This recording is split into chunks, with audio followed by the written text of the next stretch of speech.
Joe Rogan Podcast. Check it out. The Joe Rogan Experience. Train by day, Joe Rogan Podcast by night, all day. We're up. Lucas, what's up? Hey, man. Good to talk to you, man. Thanks for Good being to here. be here. Yeah, I appreciate you having me. I got to tell you, when I heard Willie Nelson's kid plays music, there's a thing that you always do, and I have to admit it. You do it like when the son of a great man, you always assume, well, Yeah. he's probably mediocre. You know what I mean? And then you performed at McConaughey's, that charity function thing, and you fucking killed it, man. You blew me away. Thank It was you. incredible. And I was like, wow. It was really cool to see, man. It was really exciting. Well, It was I really appreciate fun. that, You were the highlight of the night, man. You really were. It's moments like those where I started to gain confidence. I'd have, over the years, I'd go out and I'd play my songs that I've written, and I'd get crowds that would do that, And so that gave me the confidence to keep going. And I first started playing music in order to get closer to my father. Oh, wow. You know what I mean? So he would be gone all the time, Right. and I'd be missing him. And so in order to get close to him, I figured I need to speak the same musical language. And so I learned young, and I wrote a song young that's on the new album, actually, I got. It's called You Were It. It's the first song I ever wrote when I was 11. And my dad loved it so much that he covered it at the time, and he put it out on his album back in 2004 called It Always Will Be. The album was called It Always Will Be. And that gave me the confidence at a young age. Chris Christopherson came up to me and he's like, man, you don't have a choice but to be a songwriter. And so I had all this inspiration at a young age. Kind of like an athlete at a certain point, you kind of have to look at like, oh, well, if I have a talent at this, I have connections in the industry, I need to work like I was going to go to the Olympics on this, because it's something that I can do that will make it so that I never have to rely on my family or my father for anything. Right. My whole goal in life is to discover who I am as an individual, Is that a part of the difficulty of growing up with an incredibly famous father? I think Viktor Frankl has a book, a very famous book called Man's Search for Meaning. Uh-huh. And it's about Auschwitz, and he was an Auschwitz survivor, and he wrote about what was the common denominator in terms of people who persevered and survived in these camps. And dignity and meaning were the common denominators generally. And so finding what you mean in this life to yourself, it doesn't have to mean anything to anyone else. And I think that's where, for me, I've lived my whole life trying to discover who I meant to myself, so that at the moment of my death, I can look back and say, I did something that I enjoyed, that was meaningful, that gave me a sense of purpose. Yeah, there's both a blessing and a burden to being the child of someone who's incredibly famous at a thing that you're trying to do. Sure. There's a lot of sons of athletes, for instance, Right. that live in their father's shadow, and very few of them ever rise to the level that their father was at. Sure. I think for me, I was never trying to be as great as him. I was only trying to be close to him. Because more than anything, my father's a great human being. He's a well-rounded, kind, empathetic human, and I'm truly grateful to be his and my mother's son. Because I have a good family, I'm lucky. That's awesome. I have a good parent. So what I was trying to do was just be closer to him, and as a little kid, the best thing my mom ever did was, when I was earlier, I was probably 5 or 6 years old, and my brother had just passed away not too long before this, actually. And I would cry every time my dad would leave, And my mom sat me down one time and she said, it tears him apart when you cry like this, because he doesn't want to leave. He's going out there, he's making people happy, he's giving people joy, and he's doing what he came here on this earth to do. And he's supporting this family. And so the support that my mother had for him, at that moment, I never cried again. I was able to let go of that idea, and then just from that point on, work towards creating what would make me happy in my life and give me the same joy. And then and then be able to take care of a family, hopefully. You know, one of my greatest sources of pride is that I haven't had to ask my parents for anything. I bought my own house. I bought my, I went and did Stars Born, and I got, I've been able to make myself a living, and I think that makes my parents proud. It makes my dad proud, and that's what I've always wanted to do. That's been my whole life, is wanting to make them proud. That's awesome. Well, it's a great motivation. For sure. Especially when you have great parents to try to make I'm them lucky proud in of that you. way. I know a lot of people who have broken homes and grew up, and even I caught Dad at a good time. I mean, my dad was 55 or so when he had me, and so he had already been through a lot of his demons and gotten through them and faced them, and was still going through them at the time that I was born. But he had come out of, a life of habit and sort of formed the ones that would take him at that point to where he is now at 92 years old. Wow. And so I got a good version of Dad, who had grown since, and so, I'm the luckiest guy in the world. I feel like I was able to be exposed to a lot of great music, a lot of great mentors, in my life, and I'm also lucky that at a young age, I'm grateful to my younger child, myself as a young child, for having the wisdom to say, all right, work hard now, forget about parties, forget about hanging out, work hard, 8 hours, 10 hours a day, practice your guitar, write all the time, sing all the time, so that when you get to a certain point in life, you'll have something to show for it, something that you can leave behind that's yours, Yeah, that's awesome, man. That's what most people in this life want. They want a purpose. Yeah. They want something that means something both to them and to other people. Exactly. Yeah, it's hard to find. It's hard to find a purpose, that is something that I've always had growing up, and I think it's because I was, again, I'm grateful to that younger kid. Sometimes I feel like he's wiser than I am now. That younger self is like almost, now that I'm sober, I quit smoking weed, I quit drinking, and When did you do all that? Really around the pandemic, Yeah? but That's usually when a lot of people started. yeah, I went the opposite way. I started meditating twice a day. The only thing I'll do now is mushrooms every once in a while to check in with myself, and just kind of make sure that I'm. I feel like mushrooms is like taking a nice good hose to your soul and just kind of like Yeah, clean out all the bullshit. clean out all the bullshit. And like, Yeah. really feel like They, So they should be legal.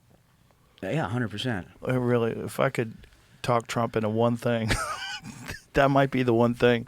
I had this conversation with Paul Stamets the other day. I love Paul Stamets. He's amazing. Yeah, he's great. I just saw him at the Dead show, the Sphere show. Oh, a yeah? month or so That's ago, cool. yeah. That's cool. Yeah. Have you been to his place? He invited me to his No. place up there. It's supposed to be amazing. I was just reading an email from him today inviting me to his place. That's awesome. Yeah, he's a prepper. He's ready for the apocalypse. Yeah. Well, that might be a good idea. I mean, maybe. I don't know. I think we're going to be okay. I do too. I do. I think the feeling that we might not be okay, though, is a great motivator. We should always be checking in with ourselves and asking ourselves, are we going too far to certain extremes? Yeah. Yeah. Well, that was the part of the conversation that we had. We're like, is there a thing that could really help the world? And it sounds so cliche and hippie, and especially as someone who's never done mushrooms. But I think that might be the thing. Even if it's just like small doses, just a little something to alleviate anxiety, bring people closer together, make them understand that there's more to life than conflict and bullshit. And most of your conflict is bullshit. Most of it's nonsense, and most of it's unnecessary. Yeah, my dad always says 99% of the things you worry about never come true. Mm-hmm. And it's just a matter of, it is sort of a cliche, I read the Power of Now, which is Eckhart Tolle, when I was like 13. I went to school next to a Buddhist temple, and so I grew up with my dad teaching me the Lord's Prayer that I'd say every night, and then I'd go to this Buddhist temple and hang with these monks. Really? Yeah. Where was that? In Maui. I grew up part-time in Austin. I was born in Austin. I was in Maui. And so There's a Buddhist temple in Maui? There was a Buddhist temple right near where I was going to school at the time. So after school every day, I'd sit with these monks. And just the vibe of that is powerful, the chanting, the energy around that, the presence, though, that they have. They're just, their whole goal, obviously, is to just, be purely present. Yeah. And so while that sounds like a cliche, I truly believe that that's an important thing, to let go of the battle of positive and negative, that in the mental space, that's all that exists, is duality, Well, to find a true path, you have to avoid being pushed and pulled in a bunch of directions that are totally unnecessary. Yeah. And sometimes you get sort of preoccupied or captivated by the push and the pull of bullshit. Well, and there is a manipulation that happens on purpose. I have a song called "Turn Off the News and Build a Garden."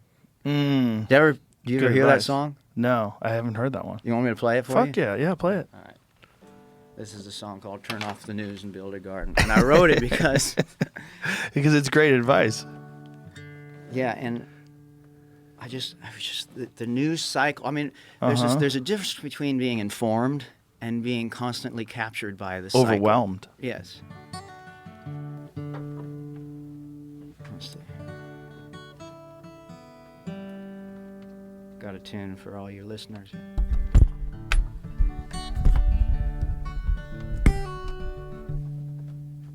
I believe that every heart is kind. Some are just a little underused. Hatred is a symptom of the times, lost in these uneducated blues. I just want to love you while I can. All these other thoughts have me confused. I don't need to try to understand. Maybe I'll turn off the fucking news. Turn off the news and build a garden. Just my neighborhood and me. We might feel a bit less hardened. We might feel a bit more free. Turn off the news and raise the kids. Give them something to believe in. Teach them how to be good people. Give them hope that they can see. Hope that they can see. Turn off the news and build a garden with me. That's awesome. Yeah, so I've always felt that way, and I think that there's action is so important. Being a part of your community, being a part of decisions that are made, I think that's huge. I think local communities are really important. I think local town meetings, understanding where you're going, and understanding where your neighborhood is going, and getting to know your neighbors, because it's really hard to have any hatred when you understand and know your neighbor. You know what I mean? And you know the people that are around you, and so I think that, that's kind of where I come from. I just think, it's important to get out there, and I usually try not to stand on soapboxes, though, man. If I have something to say, I'll put it in my music, and I'll put it out there, Well, that's the best way to get it to people anyway. Yeah, look at Bob Dylan, Masters of War. I mean, that's the military-industrial complex right there. It's an incredible song. Only a pawn in their game is the history of racism and how that, started as pretty much a controlled political ploy to get the poor blacks and the poor whites to blame each other for everything happening. You ever hear Bill Hicks' bit about the news? I was just listening to Bill Hicks. That's so funny. He's got that great bit about the news, like war, famine, disease, AIDS. You go outside, chirp, chirp, chirp, chirp. Where the fuck is all this shit happening? Yeah. I think Ted Turner's making this shit up because his wife won't fuck him. Well, look, I think it's out there. Yeah. I think it's always been out there. But I think the way to combat it is to build strong local community. Yeah. And build, that's why I think regenerative farming is really important, and trying to, and then, voting for people that will support local agriculture and properly grown food and like sourced food, and these things are very important, Well, yeah, that's certainly important for a community if you know exactly where your food's coming from. I think we're just so, it's not, in the Bill Hicks days, it was just the news. Right. But now I think the real problem that people have today is social media. And, I never, if I post things, I just post them and then get out of there. I don't read anything. And I very rarely read social media anymore. And since making that decision to kind of stay away from it, I think occasionally I have to dip in just to see what's, because I'm a comedian. It's part of the problem. Sure, you got to know. I got to need to know what people are doing, why everyone's so mad, what's happening. Mm-hmm. But there's too many people that are on it all day long, and I think it's poison. I really do. I think it's bad for your mind. I think it generally attracts negativity. I think most of the stuff that people post is negative. And they're complaining all the time, and then that gets into your mind, and that gets into your whatever your headset is, your headspace, and then you start thinking the way these people are thinking. And I like to be informed on what I'm talking about. I really do, and that takes a lot of time. yeah, It's not something that I can look at something online that comes up and just have an immediate opinion on. sure, And I think that really, I'm just like, I don't know where I stand on half the issues that are out there, because I see a lot of, I have to sift through most of the bullshit to find it. So really where it ends up happening is that by the time I get to the voting booth, I'm hoping that I'm properly informed. Yeah, it's hard to be properly informed because it's hard to know who's telling the truth. It is. Like if you pay attention to this big, beautiful bill that just got passed, I've been trying to sort out what's real and what's not. And the real fear that people have is Medicaid, right? The real fear is that people are going to lose access to health care. And it's so, but then there was this just giant arrest where they found billions of dollars of fraud, and hundreds of people were arrested. Doctors, healthcare providers, you know about all that, right, Jamie? You saw that big arrest? It's, so I it's saw like something, but I just don't know enough. Yeah, I don't know enough either. So they're trying to eliminate fraud as a part of this. Right. But the consequences of that is like, well, okay, but is this going to affect poor people? Is this going to affect legitimate poor people that just need help? Yeah. And that's, to me, that's the most important thing. National healthcare fraud takedown results in 324 defendants charged in connection with over $14.6 billion in fraud. Wow. Largest Justice Department healthcare fraud takedown in history, more than doubles prior record of $6 billion. Wow. Yeah, that's a government website, right? Mm-hmm.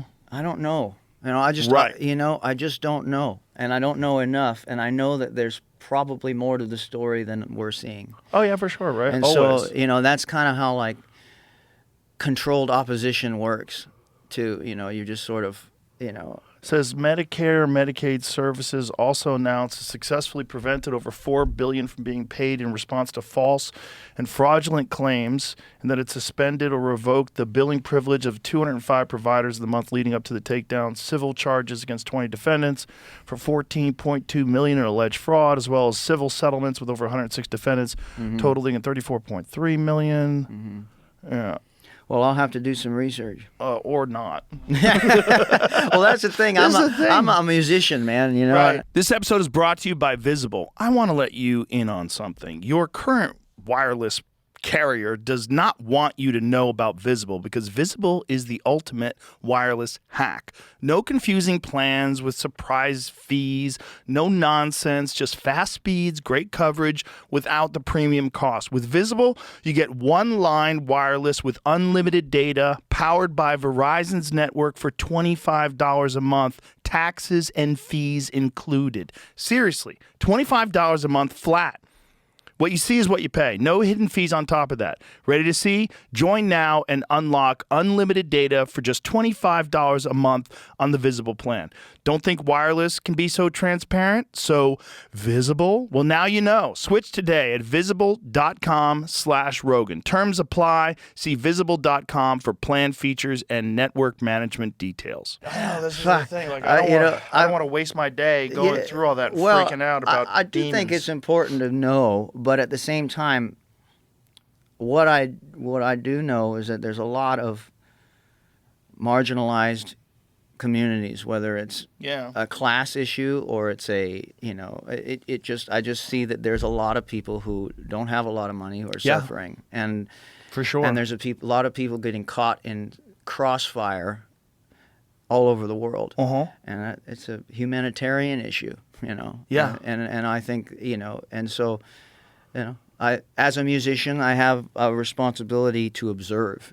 I think as an artist, I have a responsibility to observe. As a human. Yeah, I think we all have a responsibility to observe. And I also don't like to keep my opinion resolute. I don't like to identify with my opinion, meaning like I'm not joining any teams here, Great. I don't have any teams. I want to know what based on, if I get conflicting information, I have to make a decision on which one's going to sway the decisions I make going forward. It's tough. It's not easy. In this world, it's really not easy. But back in the day, interestingly, I think they had more of an ability to manipulate us back in the day because we only had one or two sources of information. Oh, no doubt. No doubt. Well, listen, as confusing and as frustrating as social media is, and as dangerous as it is for your psyche, it's better. It's better to have it than to not have it because you don't have to listen to it. You don't have to go on it. And that's what I always tell people, stay off it. But it's there for you if you need, like when shit pops off in the world, it's the best source of information. I Google things all the time, and they're not there. And then I'll go to X, and they're there immediately. When something happens in the world, it's on X before it's on anywhere else. Well, there's a lot of platforms, I'm sure, that Google is, owned. But the thing is, X is immediate, right? It's people that are on the ground and people that are and independent journalists use it more often than anything else. That's that interesting. And Substack. Yeah, I think that, I think the only thing that I think I worry about with that is that the pendulum swings so far in either direction in response to certain things. Sure. In response to perceived censorship in one way, then it becomes instead of it being completely a platform of opinions, then censorship happens on that side with dissenting opinions, and so I think that the censorship just continues to be like, okay, well, it just goes back and forth, and so I have a hard time. I have a hard time understanding, and that's why I don't really feel like I have an ability to form a proper opinion on a lot of this shit. Well, that's an intelligent perspective because the reality is so many people that have really strong opinions aren't informed. Well, that's the thing, and I see people that die on certain hills, and then but with no ability to formulate. Like that's why I'm a musician. That's why I do what I do here, because all I do is I err on the side of compassion, and I think I'm compassionate for people who are suffering. I have compassion for suffering. I believe that empathy can be manipulated, but I don't believe that I think it's a necessary emotion. Yes. For cooperation and human condition. That's a great way to put it. Because empathy can be manipulated. It can be manipulated through psychological warfare, but I also believe that it's never a good idea to then shut it off. 100%. Well said. Yeah, that's a really good perspective. And I will say this, like, I think throughout history, there have been examples where people have put their faith in policy over character. Yeah. And I think that's a mistake. Yeah. I think the character of the person implementing the policy is just as important as the policy they represent. Yeah, well, and today nothing gets implemented. No, there's no policy that gets drafted or implemented without a lot of weird influence. Oh, and yeah. Influence from money. It's always money. And I have no idea the depth of that. So Right. so where my my truth lies in compassion Yeah. and in trying to reach the hearts of people and Yeah. through music. Do you know Daryl Davis? Sure, I've had him on a couple times. Oh, my God. Yeah, he's great. He's amazing. He's a hero of mine. Yeah, he's an amazing person. What a fearless person to be able to go and sit down with these people and change their hearts. Yeah, hundreds of them. Hundreds of them, collecting One-on-one. Let's tell people what he clanhoods. does. Yeah. So Daryl's a musician, and Daryl, through the course of his travels, met. He told me the whole story. The first guy he met, he didn't really believe him that the guy was actually in the KKK. Daryl's a black man, and so this guy pulls out his KKK membership card or whatever the fuck it is, right? And he couldn't believe it, and he's like, "Well, you're not like the other ones." And he's like, "Well, what do you mean? Do you know everyone that's black? Like, what is this?" And Yeah. so he becomes friends with this guy, has dinner at his house, and then the guy gives him, over the course of their friendship, gives him his robe. And he says, "I quit, man. Obviously what I'm doing is wrong because you're my best friend. I love Yeah. you. And so it can't be true that the black man is my enemy if you are such a cool person." Yes. And humans must be allowed to grow. Yes. You know, we have to allow people who have made mistakes in their past we have to suspend judgment enough to Yes. allow that person to grow. No question. You know? Because you have to understand, like, what influences was this guy subject to that led him to join the KKK in the first place? Yes. Like, what was the community that he was in? What had he been exposed to? Obviously, he had never been exposed to anybody like Daryl before he met him. So he meets Daryl and then changes his ways. Well, who knows? If that guy grew up with cool parents in a different community, he would have been a different person. 100%. We're products of how Yes. we are brought up. Yes. For the And most part. our life experiences and what Yeah. we've learned and the paths we've taken. Yeah. And there's a lot of that going on. I mean, I'm from Texas and I've toured the South and I know how that is. And there's a lot of people that grow up being indoctrinated. Yeah. And in with really not good ideas. Right. But they don't know until they're able to. That's what I was saying earlier about, that's what music does. I love, a great example is Paul Simon played a show in South Africa just after apartheid. When he did the Graceland album, right? He went down there and he worked with local African musicians and created, in my opinion, one of the greatest albums of all time. I mean, with Ladysmith Black Mambazo doing the vocals on that, and Vincent Nguyen, the most incredible musicians. And at the time, it was a culturally powerful thing because there's a show online. You can watch it. You should probably pull it up. It's amazing. There's like Paul Simon playing for tens of thousands of black and white people right after apartheid ends. Or it may even be during apartheid. And they're all dancing and bobbing up and down. It's the most joyful thing ever. Music is powerful. It can bring people together. But because what it does is it reaches everybody's heart and it cuts through all the bullshit, the mind stuff, Yeah. and everyone can relate to having their heart broken. Maybe it happened for some at a young age. Maybe it happened... Maybe some people had their heart broken at age 4 to the point where they closed their hearts off nearly completely. But even Darth Vader had a little bit. Remember? You know what I mean? Darth Vader. No, everyone forgets that Darth Vader, at the end of Star Wars, redeemed himself. It's the Carl Jung, the archetype, right? The dark night of the soul, and then being able to come through that. Yeah. And really and you can judge. You can not want to be around. Like, I think Carl Jung actually talks about, like, there are certain people and things that you can't allow to exist because they're dangerous to everyone else. But at the same time, you don't have to judge their humanity. Right. You just, like, it's like a wasp. You have to swat the wasp because it's going to sting you. But, or however you feel about that, you can put it outside, but you get it away, right? Right. But you don't call the wasp evil.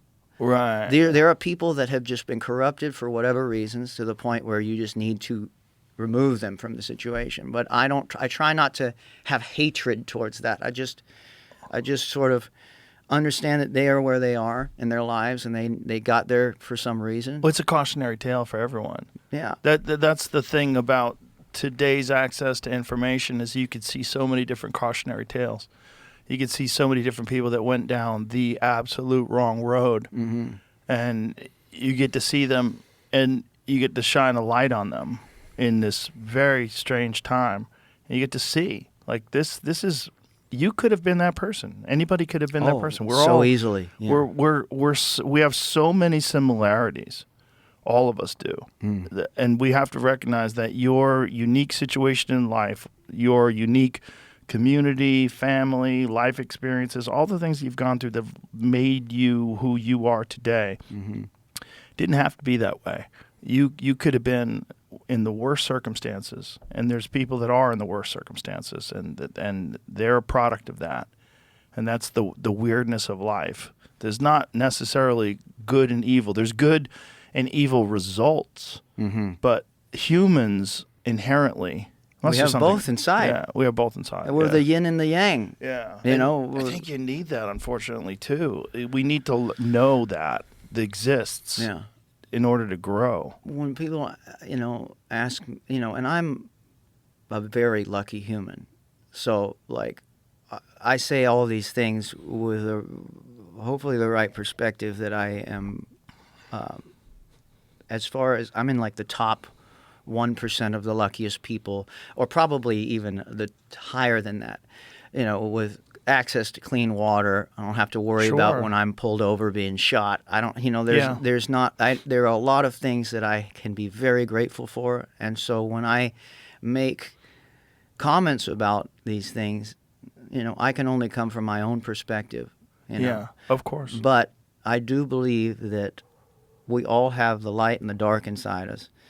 Like the story of the wolf, the story of the two wolves inside of us, and which one survives is the one you feed. Right. You have the light wolf and the dark wolf. Yeah. And you just constantly make decisions in order to feed the right wolf over time. And some people get lost and they start feeding the wrong wolf. And I feel like I've been there before too. I've gone through darkness and come out the other side. In my own way, in my own, in my own experience, in my own pain, in my own heart, I think that's why I believe it's so important to reach people's hearts and why music is so powerful, because we all have a heart, disregarding certain sociopathic people.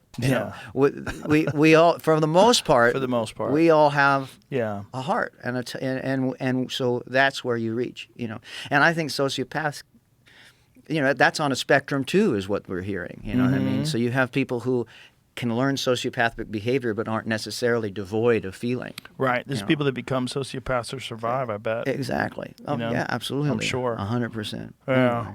Yeah, it's not that clear cut, and to demonize people that's the instinct, right? That's how wars get started. We other an entire group of humans. They're the other, and I think this is tribal society behavior that developed because at one point in time when you saw someone from another tribe that was invading, they were coming to steal your resources and kill people. Yes. And that's what people did. And again, that also, there's an exception to that in the sense that, like, for example, in Germany, there were clear-cut decisions that people had to make about survival and about, like, I'm sorry, but the Nazis had to go. Right. You know, right. we can't just say that, you know, They're good people. No. Everyone's the same. you know, Yeah, you know, no. they're so far gone Right. that they just have to go. Yeah. And there are certain examples of that. So it's not like you don't have to forgive people. You Yeah. just have to understand them, I think. Yeah, that's why people call that the last great war or the real war. Right. You know, because it's like there was like such a clear-cut case of good and evil. Yeah. And I mean, look, I think the military-industrial complex has been around since even before then. But Oh, for sure. you know, well, but- Smedley Butler wrote about it in 1933. Yeah. Yeah. So, anyways, that's where Bob Dylan comes in. You know, Masters of War. Yeah. You know. Look, man, again. Well, that's you know- also why mushrooms are illegal. Is it really? Oh, yeah. Yeah, mushrooms were made illegal during the Nixon administration because they wanted to figure out a way to stop the anti-war protests. They wanted to figure out a Right. way. They turned everything Schedule 1. They took all the psychedelics and lumped them into a Schedule 1 because they wanted to go after civil rights activists and Yeah. anti-war activists. Right. That was the main reason. Like, this is the best way to lock these people up. Well, and interestingly, yeah, I mean, I think that you know, right, because the thing is that there are a lot of studies like about marijuana now that say, oh, it could be harmful, right? That come out, but then at the same time,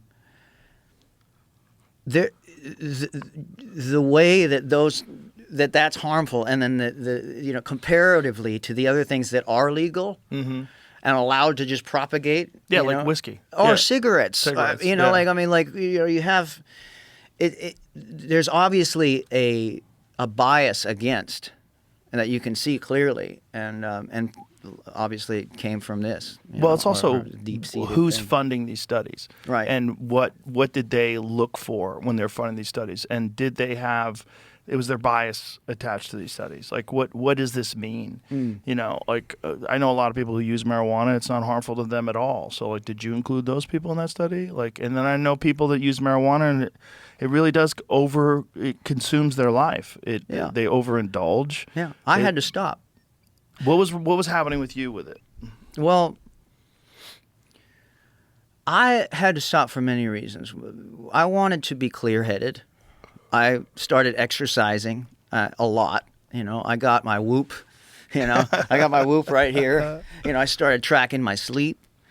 And funny enough, the sleep is really what got me the most, because every time I'd take a hit or take one drink, my sleep would go to shit. It's amazing when you look at the results. Oh my God, Yeah. it was intense. And so, and you know, I started working out heavy, and I had a lot of great, like, you know, I have a high, good engine, you know, I'm VO2, and like I was like, you know, really started to feel like an athlete again, and I started to feel great. I started to get addicted to the high that I would get saying no, of being proud of myself. Having discipline. And having the discipline. I Yeah. love the high that I get from exercising discipline. I'm addicted to that.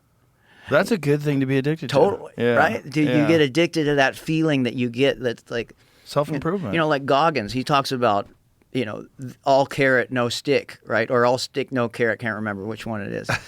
Right? But the thing is that for me, the reward is the high that I get from having discipline. Yeah. And I get it's a dopamine hit, you know, and it's just vastly more rewarding than the whatever temporary thing I'll get from having a drink. I don't know, like drinking that much, but smoking weed was cool because it put me into a very like creative spot and kind of gave me this surge of inspiration, if you will.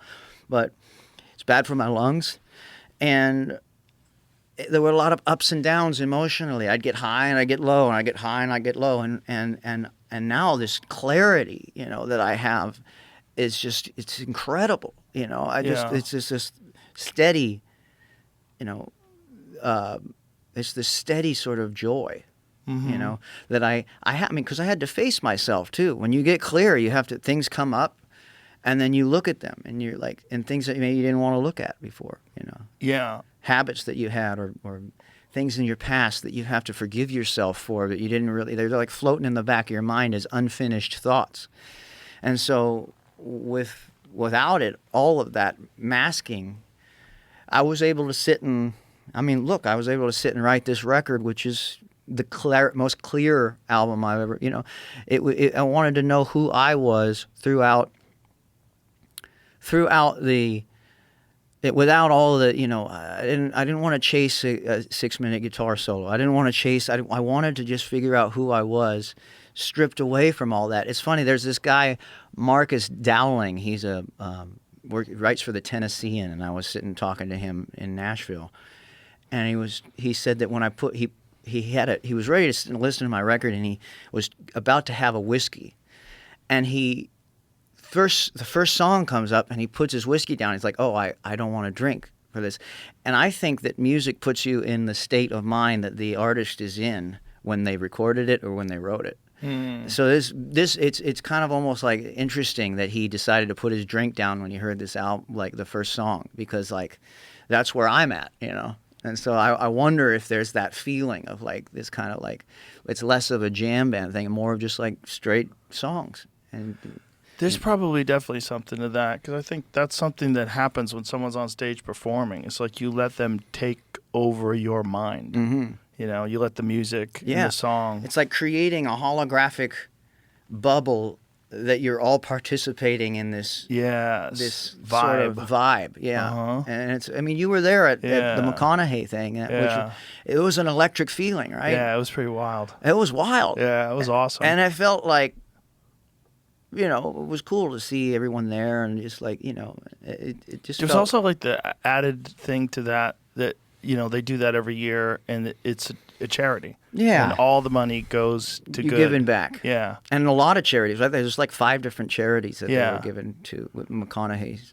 he's a good guy. He's a great guy. Yeah. He's a great guy. He's a very wise man. He is a wise especially for man. someone who's an actor.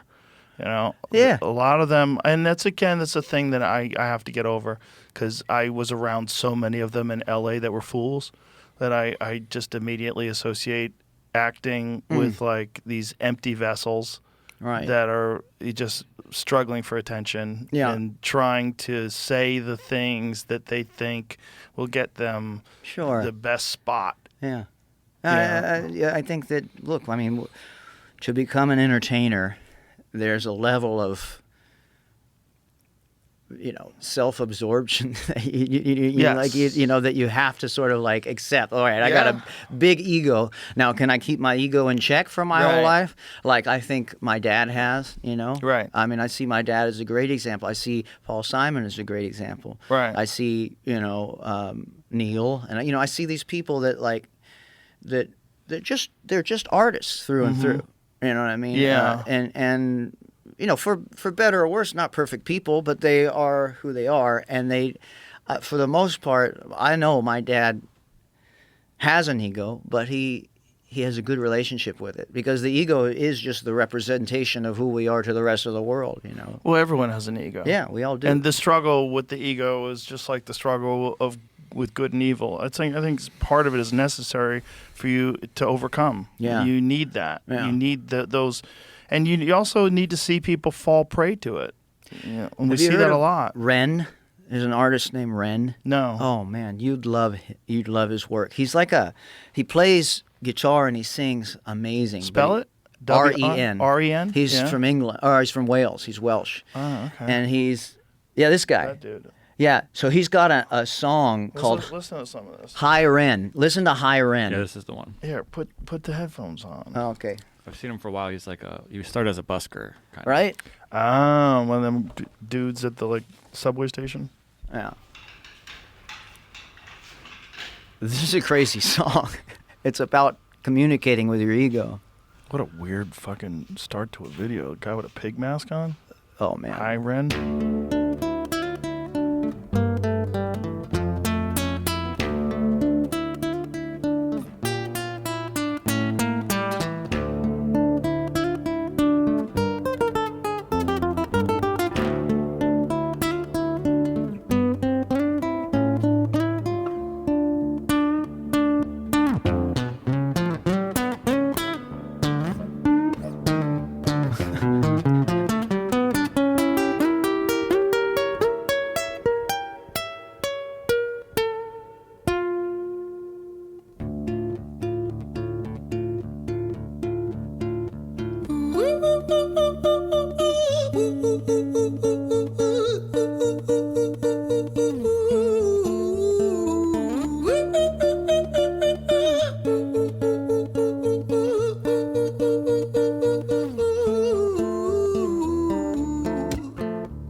little while. Did you miss me?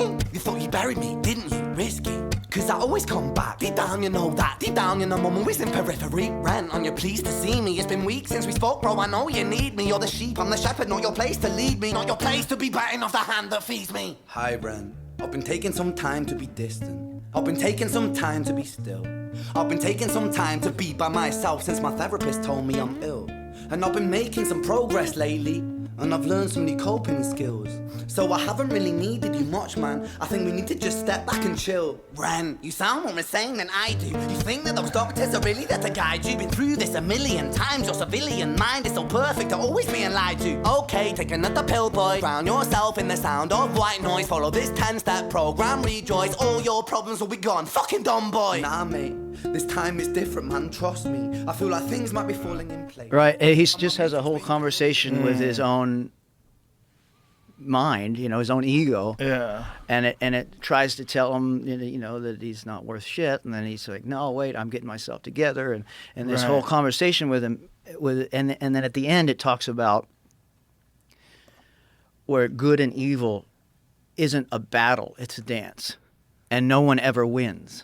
Yeah. With their battle with their ego. It's always just a dance, and it's always just kind of finding balance, And there's a song I have on my album called All God Did, and it's actually the same concept. So, and I wrote it before I heard that, but then when I heard that, I was like, oh shit, that's way better. But it's great, and it's super. It's beautifully written. I mean, it's very. You could tell all his influences, and then he just kind of adds onto that, which is that dance is critical. You need that dance. Yeah, exactly. That dance is, I think this is one of the problems with people that don't exercise. I think the struggle of exercise is oftentimes conflated with vanity. Yeah.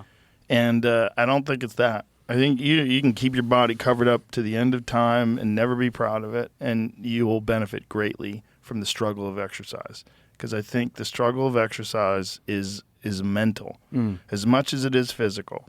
There's a dance. It's like when I talk to Goggins about it, like he's the most bizarre of all cases because he's doing it all in silence. He's doing it all by himself. And occasionally he lets people peer into it. But it's going on right now. Like right now, that guy's out there running probably 30 miles today. Sure. With destroyed knees. Yeah. Like he's a real freak. And when I talk to him about it, he's like, I'm downloading knowledge. Yeah. That's what he says. That's great. He's like, I'm in the lab and I'm downloading knowledge. Like he's struggling in his own mind every day and forcing himself to do it every day. Yeah. And then he brings elite athletes to try to keep up with him occasionally. Yeah. Like he brought Israel Adesanya. Israel Adesanya is former UFC middleweight champion, like one of the best fighters of all time. And you realize, like, he can't even keep up with Dave. Not even close. This is one of multiple workouts that Dave is doing in a day. And this guy can't keep up with him. And Dave's 50. What was the part of the brain that gets enlarged that Huberman was talking about that gets enlarged when you do things you don't want to do? I always forget the name of it, but Jamie will pull it up. Yeah, anterior mid. There should be like a easier name. Cortex anterior or something like that. The discipline part. Yeah, the discipline Just call it that discipline. enlarges Yes. throughout your life when you do things that you force yourself to do. Yeah, it literally does. It literally gets bigger, which is crazy. Being What is it, Jamie? Anterior mid-cingulate cortex. You got it. Ha! Nice. Success. Mid-cingulate. Mid-cingulate cortex. Yeah. Yeah. Shout out to Andrew Huberman. There you go. Doing things you don't want to do can strengthen your brain, particularly the anterior mid-cingulate cortex, which is associated with willpower and tenacity. That's incredible, the idea that it actually grows. Yeah. So willpower is not just it's not like an airy-fairy concept. It's like a muscle. Mm-hmm.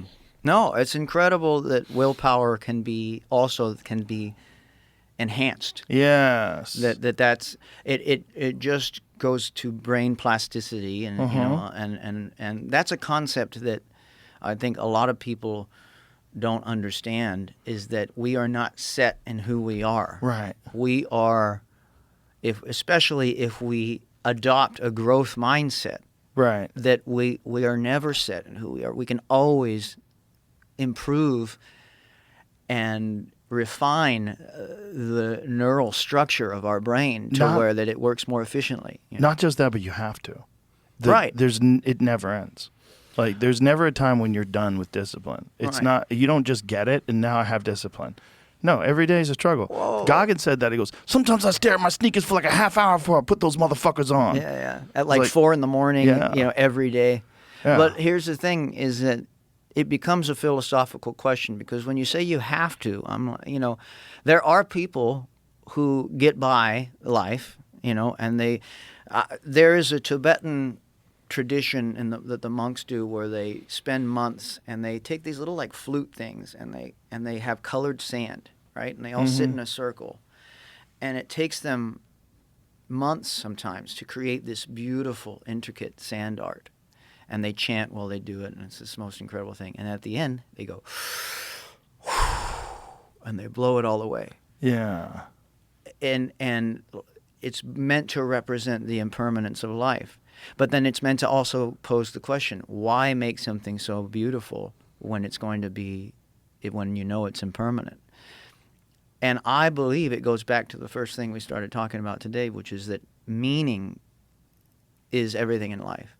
And nothing really in life inherently has any meaning except the meaning we give it, right? Right. So you could like go through life as sand on the beach that blows in the wind, and it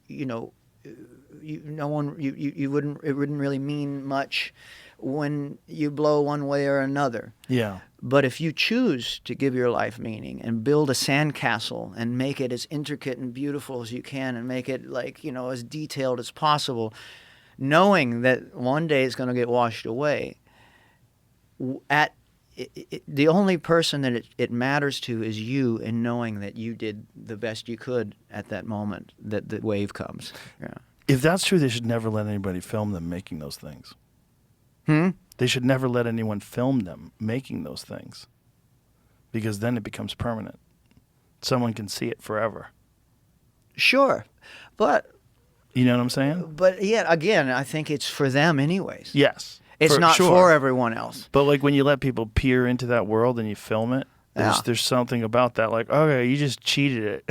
Well, You in just a way, hacked. it becomes permanent, but it also, is just because you see it happening. Let's look at it. Can All you right. find that? Yeah, you could find it on there. I mean, I'm not dismissing it. No, I'm no. just- I think it's an interesting question, because something that lives in our subjective reality. If you see a video of that happening, Right. and then you grasp the concept of it, and then that makes you consider that concept in yourself, understanding that that the meaning is a subjective experience, anyways. Right. Then now you understand, like, okay, what it just causes one to ask the question to themselves, and I think that's the purpose that the monks are. They're there as sort of like, in a way, they're teachers. So they show you something that, like, then you ask, inside. Yeah. So what you were saying was that in response to the idea that everyone should exercise and use discipline. Yeah. Well, but it's like you don't have to do that, but your life you will experience a different sense of meaning. Sure. If you do that, and Yeah. I think that's enough for me, at least, because I'm driven by finding a sense of meaning. And I think maybe because of how I grew up, maybe Right. others aren't driven by that, I think that's really important to say too, Yeah. because you never know like what is driving one. Right. I don't know how your brain works. Exactly. I could only guess. Yeah, I could only assume your brain works like mine, sure. and that's silly. That's a silly thing to assume. Yeah, we don't even know if we see the same colors. Right. There it Oh is. wow, that's so beautiful. Isn't it? That's amazing. And then they're gonna fuck that up. I wrote a piece once for, God, it was Esquire or Maxim, one of those things, about your body's like a sandcastle. Yeah. That you're building this body, but one day it will be eroded. Now they're just sweeping it away. Mm-hmm. Yeah. And then they'll dump the sand Oh, in that's the kind of rivers. cool too, though. Isn't it? It's kind of abstract as they swirl it. It's kind of beautiful too. Yeah. But think But of how yeah. long that took them. Oh my God, it must have taken forever. And they're scooping the sand They up. scoop it up. Yeah, look at they're that. just doing it with like these little things. Wow. They just tap on it. Look at that. Wow, that's beautiful. Yeah. That's kind of amazing. I've always loved that concept, right? Mm-hmm. And I think that, yeah, maybe they shouldn't let you film it for them. I don't know though. I'm glad they did. Yeah, I mean they're letting people watch it. Yeah. And just allowing people to see what the whole thing is, and it'll allow more people to understand the concept. Well, that's kind of like Alan Watts, always says, don't listen to what I'm saying. Right. Because the Tao that can be spoken is not the real Tao. Right. And yet here I am just loving the sound of my own voice and talking about it, you know what I mean? And that's the problem. So it's like, that's the great paradox of the spiritual self and understanding what that means, Well, that becomes readily apparent after you have a psychedelic experience. I remember one of my first ones that I had, I realized when I was trying to describe it, like I'm trying to impress people with the way I use my words. I was very aware. Yeah. I was like, I'm trying to impress people with my grasp of language that I'm using to describe an experience. Mm-hmm. And I was like, oh, that's kind of gross. One of the great, of course, actually, when I started listening to you, it was in like 2007, 2006, and it was I was listening to a lot of Terence McKenna at the time, and Terence McKenna, talk about someone who had a grasp on the English language. Yeah, he was amazing. What an incredible. Yeah. Like I'd listen to his lectures, that were available online. And Psychedelic Salon is the best resource. That's still up, right? Lorenzo from Psychedelic Salon, who had been on the podcast before back in the day, he's collected like the greatest assembly of McKenna, Alan Watts, Timothy Leary. Ram Dass, probably. Yes. There's a Ram Dass conversation, I think, with Alan Watts. Oh, wow. Somewhere out there, which is really interesting. Well, my friend Duncan became friends with Ram Dass. Yeah, I actually met him in Hawaii one time. Yeah. Really? Yeah, I got to meet him. Yeah. Yeah, Psychedelic Salon. There it is. So it is psychedelicsalon.com, and there's Lorenzo. And Psychedelic Salon is like this incredible resource of all the McKenna lectures. He has, because it's such a great resource, so many people who were there at some talk that he gave in Hawaii at some conference room somewhere, recorded it, and then they would send that to Lorenzo, and then he'd put it online and have it available for everybody. And some amazing insights and conversations. He lived not too far from where I live in Maui. So I went on a whale watch with him one time. Really? Yeah. With McKenna? No, with Ram Dass. With Ram Dass. Sorry. Oh, okay. Yeah, but not McKenna. I think McKenna died when I was a kid, like really early. Yeah, I think he died in 95 or something. No, it was a little later than that. Oh. What year did McKenna die? You're Jamie, right? Yeah. Jamie. 2000. 2000? I heard you play golf. I do. And you were in a simulator earlier. I was. I was in a simulator last night till like His 2. hands are my blistered. hands all blistered out. Yeah. I've had that. We were having a conversation while we were getting espresso, and I was saying I can't play music for the same reason I can't play golf. Right. And then he shows me his hands. So yeah. We're all like. And you're like, oh, that's what he was just doing back there. Yeah. Jamie's got this. He's got the bug. Yeah, he's got it bad. Well, he wants to fuck his friends up. It's fun. Yeah. It is a fun game. It's fun to make people mad. Mm-hmm. That's a weird motivation, but okay. Well, Yeah. It's funny, like, the closest friends we have are sometimes, the ones we give the most shit, though. Oh, yeah, for sure. What I mean? Well, they're the ones that know you love them, so you can give them So shit. you can that's kinda- fun. yeah, you And we can- can have, and it's fun. There's nothing like that feeling of, like, having a friend that can take it and dole it out. Oh, that's why I love comedians. They're the Right, best. right. They're the best because you shit on them, they love it. They shit on themselves. Everyone's having fun. Yeah, exactly. That's one of the great joys in life, I think. Yeah, the people that Type of can't take friendship. that, boy, you're missing out on a giant chunk of what it means to be a person. If you're so sensitive, you can't let people crack on you. Like that's so silly. Well, yeah, exactly. You're missing out on a lot of the fun. You're missing out on half the laughs. Because half the laughs are at your own expense. Exactly. You should be able to. I think I've probably laughed harder at myself than at anyone else in my life, probably.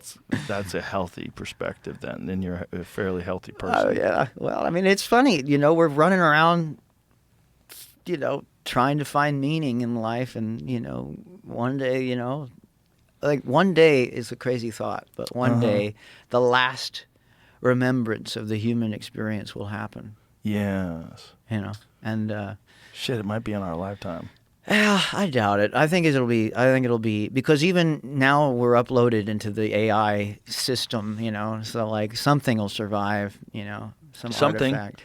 Yeah, well, whatever we are will lead to whatever comes next. There's a great episode of Star Trek called The Inner Light. Have you ever seen that? The first Star Trek, the real one? The Next Generation. Oh, that's bullshit, Star Trek. Whoa. Whoa. Them's fighting words, man. You're a Picard guy? Hell yeah, I'm a Picard guy. I'd vote for him right now. That's hilarious. Meanwhile, he probably could win. Diplomacy, man. So this is it, the Inner Light? The Inner Light. Here's a story. Okay, here's the story. They come across a probe, all right? Because they're exploring space, obviously. If you don't know Star Trek, you're exploring space, and their whole mission is to go where no man has gone before. Right. And so they find this probe, and as they're scanning the probe, it zaps Picard, and he goes unconscious, and he wakes up on this world where he remembers the spaceship, he remembers where he was, but he's got a wife and a family and kids, and this world is being threatened by an exploding sun. And so he's got a lot of scientific knowledge, so he, over the next 20 years in this world, Wow. he eventually grows old and accepts his fate, that he has no idea how he got here, but he's got to live this life now, and he starts to love his wife and his kids. He starts to try and save this planet from the exploding sun. He ends up not being able to. And then as he dies, he wakes up back on the spaceship with only 20 seconds having gone by on the spaceship. Whoa. And the probe had been sent by that civilization. They knew they were going to be destroyed, so they uploaded this thing that would let Picard experience what happened to their civilization and tell their story. Wow. And he did it. He experienced a lifetime of 40 or 25 whatever years before he died in the span of 20 seconds, and then woke up at the moment of his death in that other life, and then was able to now tell the story of this forgotten civilization in space. Whoa. It's the coolest concept ever. Okay, I'll have to watch it now. I mean, it's, I just told you. So. Sounds like art. Do you know who Joseph McGonigal is? No. Joseph McGonigal was like, he was remote viewer #1. Oh, interesting. He was the first guy. Yeah. And Wow. they gave him an assignment once without him knowing where he was looking into. And what it turned out, that he was looking into Mars 1 million years ago. And when he looked into Mars 1 million years ago, Mars was falling apart. And there were beings on Mars that were going into hibernation. They had built pyramids and all these structures, and they had to leave Mars because Mars was being destroyed. Their atmosphere was being destroyed, and they had to come to Earth. Right. And what he surmised from that is that what we are is the children of the people of Mars. That's why we're so different from all the other primates. There's a whole movie dedicated to that exact premise. Really? Called Mission to Mars. Who's in it?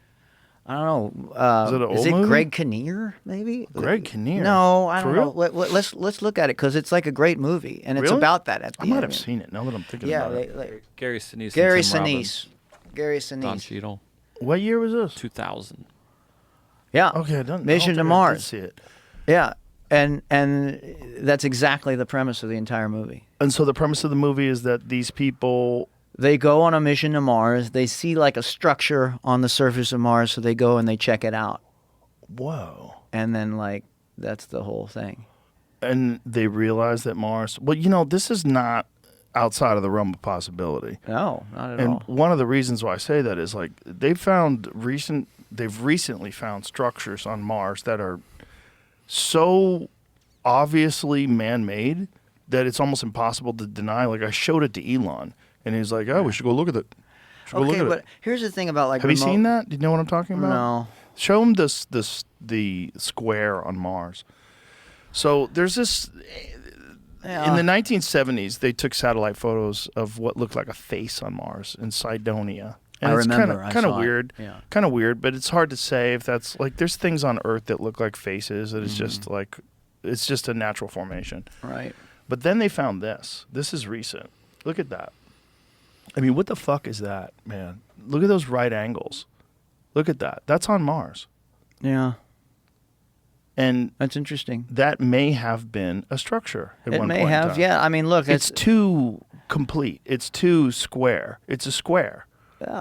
I mean, look. I It wouldn't. might be a rectarectangle, right? Is it kind of a rectangle? Well, I don't know. We'd have to measure it. I'm sure they could measure it with, throughout, here's the thing. When I looked up remote viewing, for example, and I really looked and did research on it, the studies that were done were kind of discredited about how the effectiveness of those actually were. So if you really dive in, there's literature that says that it wasn't really the reason that they, apparently. Now this is all but conflicting information. You know what I mean? I had Hal Puthoff on, who was a remote viewer and who was involved in the remote viewer, the Stargate. Right. So what does he program. say about the idea that the actual studies were not that conclusive, and that that's why they. It depends on who's doing it. I Who's know. doing it? What's Yeah. the methodology? But Yeah. they were able to accurately find within a small radius a downed Russian spacecraft. So a Russian spacecraft that re-entered orbit and crashed. Sure. It was a spacecraft or an aircraft. Do you remember, Jamie? But they used remote viewers, and the Russians couldn't find it, and they found it. And you're talking about in a vast expanse Sure. of wilderness. It could have been anywhere, but Right. they found the area Yeah. where it was. They also found a Russian factory that was making an enormous nuclear submarine. They found it, accurately described it, Wow. the dimensions of it. They knew where it was, and Yeah. it was an accurate location. Yeah. Not just the thing that was being hidden, Right. but where it was, Right. the dimensions of it. Yeah. I don't dismiss it. I can't dismiss anything. I just know that when I looked up UFO experiences and this disclosure stuff that's happening lately, and Yeah. I mean, I'm a huge. I'm not just a believer. I pray that Yeah. there is someone out there disarming nuclear missiles, as especially right now. Right. My great hope is that there is someone just trying to not step in, but oversee it to the point where hopefully we can survive to a point of having an interstellar civilization. It would be. It's the great dream of humanity, right? Sure, but we have to be a different civilization than we are now. Oh, 100%. Otherwise, we're going to do the same shit. In That's other the thing, places. and that's what I was always, even before Elon was as famous as he is now. When I was 15, I read his book, and the one thing that I'm a friend of. What was his book? He read it was a book about him, maybe. Oh, okay. But and I don't remember. But what I really wanted the focus to be on was, let's put all these resources into getting this planet right first. Let's put everything we have.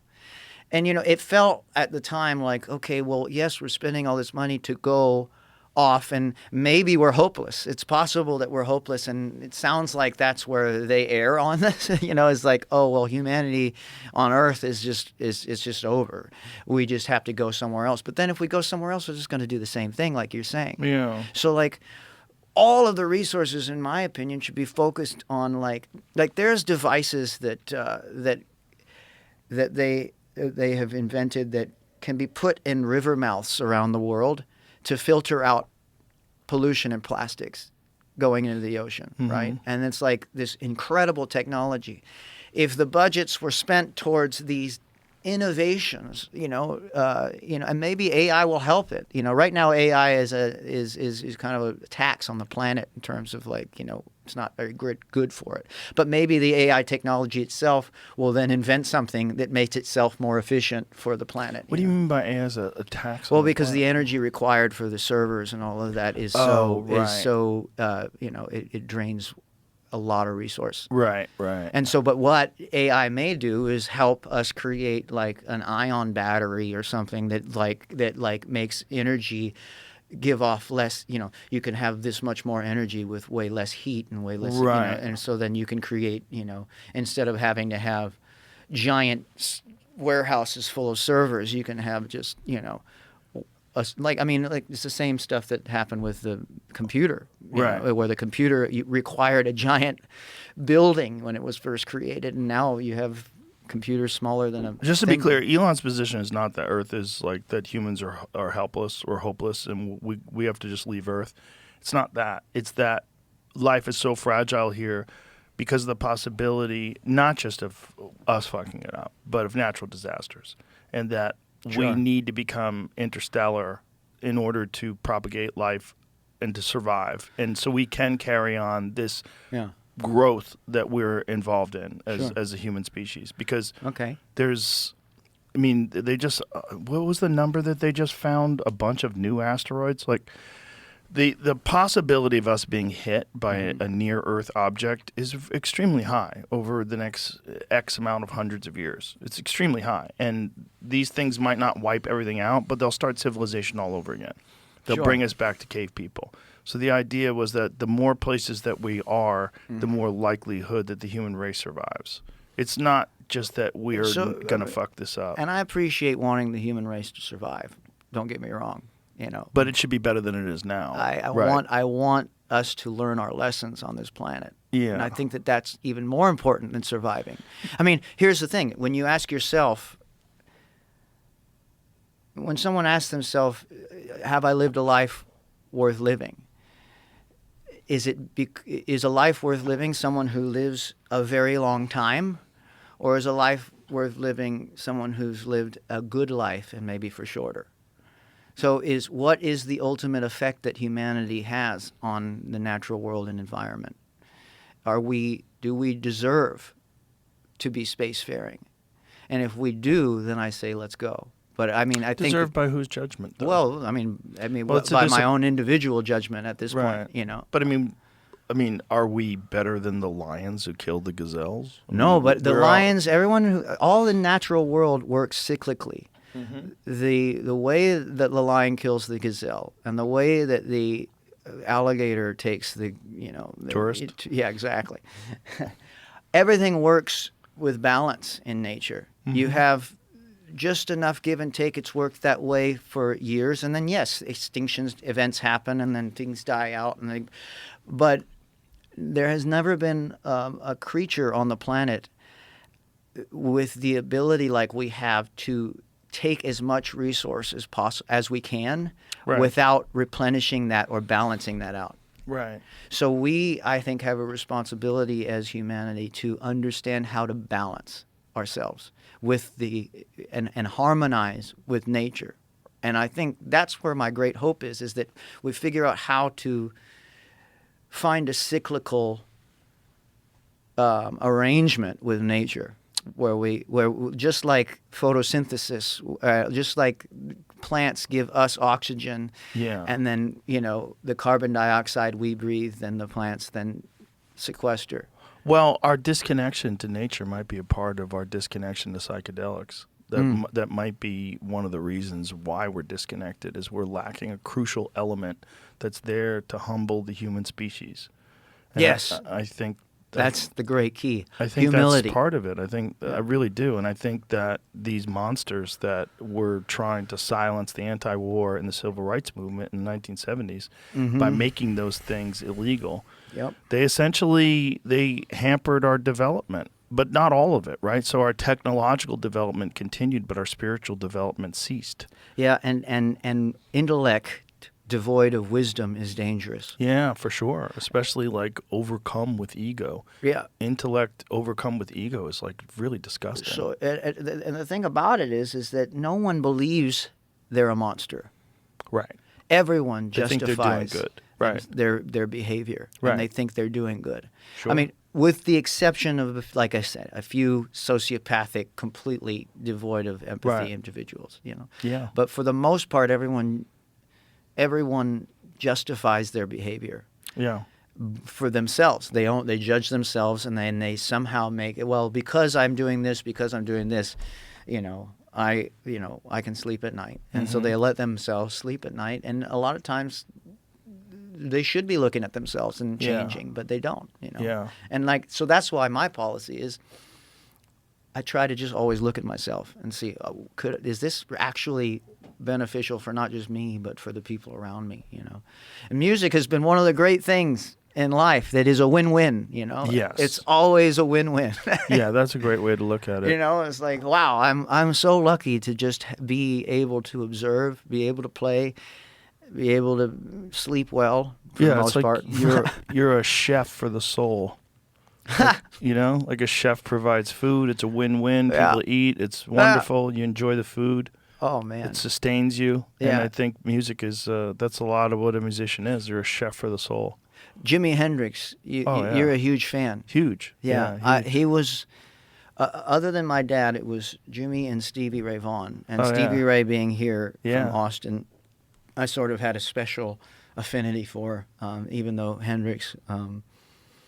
Steve Ray's the only one who's allowed to do Voodoo Child, other than Hendrix. I think you're probably right there. I mean, I mean, really. other people can. I'm just joking around. No, I think I actually heard you say that with Yeah. Charlie, and I was It's like, yeah, I kinda- think I agree. Kind of right, because he's the only one that I can Yeah. listen to where I go, yeah, this is like a Stevie Ray version of Voodoo Child. Well, and he was a disciple of Hendrix. Oh, yeah. He was he really sat and really lived that life.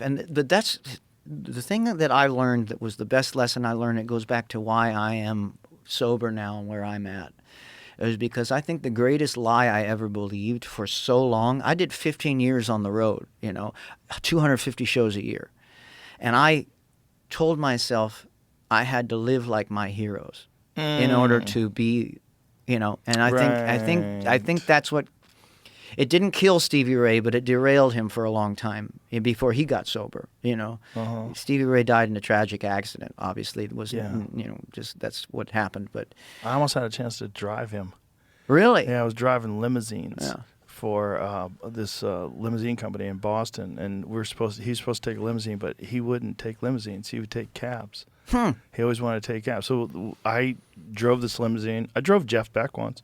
I drove Annie Lennox's crew. I didn't drive. I love Annie Lennox. She's beautiful. She's amazing. I had to drop off the crew at this restaurant, and Annie Lennox was talking, and her voice was so powerful. It's like the Oh way my I described God, it, yeah. I was like, Yeah. her vocal cords were made out of like piano wire, Uh-huh. because like her voice was carrying in the room, and I was at the time I was 20 maybe. And I remember like watching her talk. Oh, this is crazy! Like this lady's voice is Yeah. like traveling. Like it has a different power than yeah. everyone else in the restaurant. The voice is such an incredible thing, is it not? I mean, Yeah. the power of a vocal cord. Like, look at James Earl Jones, Oh yeah. right? Yeah. Like to change. Darth Vader, by the way. Darth Yeah. Vader. Yeah, he is Darth Vader. Yeah, and he lived to be, 95? Something like Yeah. that. How long did I mean, he was crazy, and he was still doing that. Well, yeah, there's certain ones But in a Stevie Ray lifetime, wouldn't take limos. Like fuck this limo. yeah. He wanted to he liked to talk to cab drivers. He liked to get in a cab, and he liked to just keep it real. Oh, man. Even though he was a superstar, he didn't want to be treated like one. He just wanted to be normal. Some of the best conversations I've ever had have been in like Ubers or Lyfts or whatever, and just sitting and like chatting about like where they're from and like how they got there, and like there's a lot of incredible stories that Sure. of like perseverance, Yeah. escaping certain situations. Yeah, no doubt. Yeah. Yeah. I mean, and then, everybody's got their own little journey, and sometimes you dip into someone's journey and go, "What are you doing, man? Yeah. What's going on? What you up to?" I always try and learn a little bit of the language too. Like, how do you say this? Yeah. There's something that just makes people, I think, really drop their defenses when you submit yourself with humility to learn their language. And to Yeah. say, you know what? I'm like, look, thank you for driving me. I'm so glad you're here. Right. How do you say thank you? And, Right. in How do your you language. correctly pronounce your name? Exactly. Yeah. Yeah. Well, I work for the UFC, so there's a lot of people that I have to ask them, tell me how to say your name. because some of these names are just insane. Like some of the names from Dagestan or from, Yeah. Kazakhstan. There's so many places where it's like Shavkat Rachmanov. Like Jesus Christ, like it takes forever, and I can't fuck their names up. So No, I'm glad that you think that. Though, Yeah, because that's a beautiful thing. Well, it's interesting. I'm fascinated by the different sounds that people choose to use as their language in different places. It's like human beings evolved in all these different places with all these different ways of communicating. Oh, and yeah. they're all different. What's the clicking? In Africa. Yeah. There's a musician, and I can't remember for the life of me her name. Is it maybe Angelique Kidjo? But no.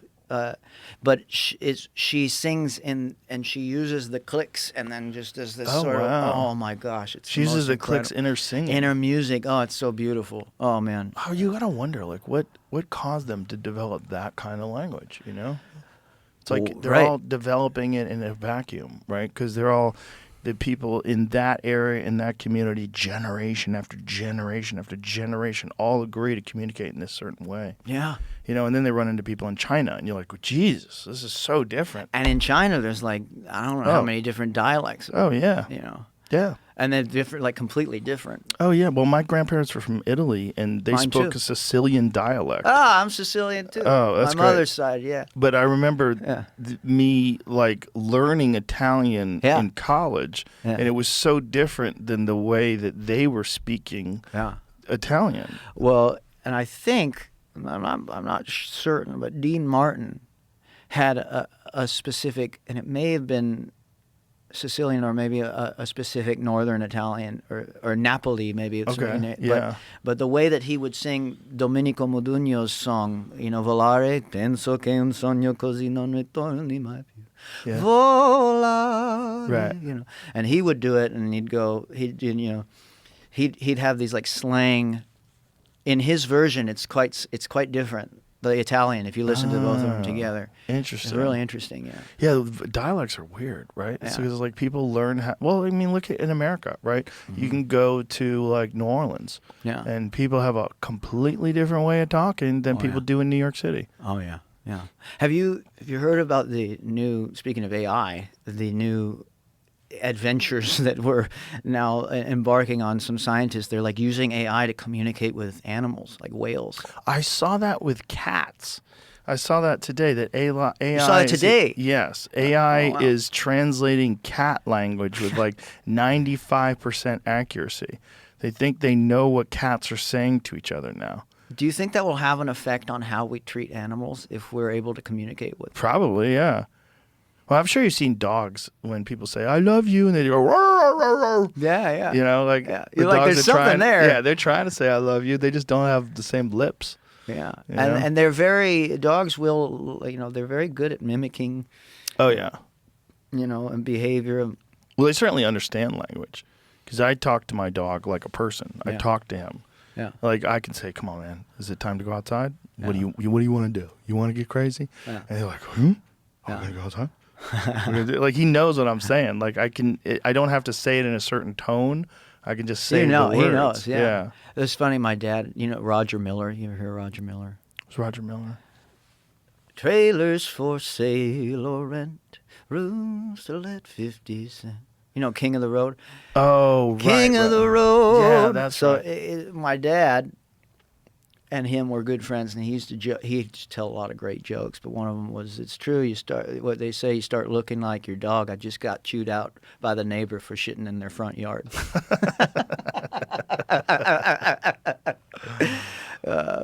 My dad has so many amazing jokes.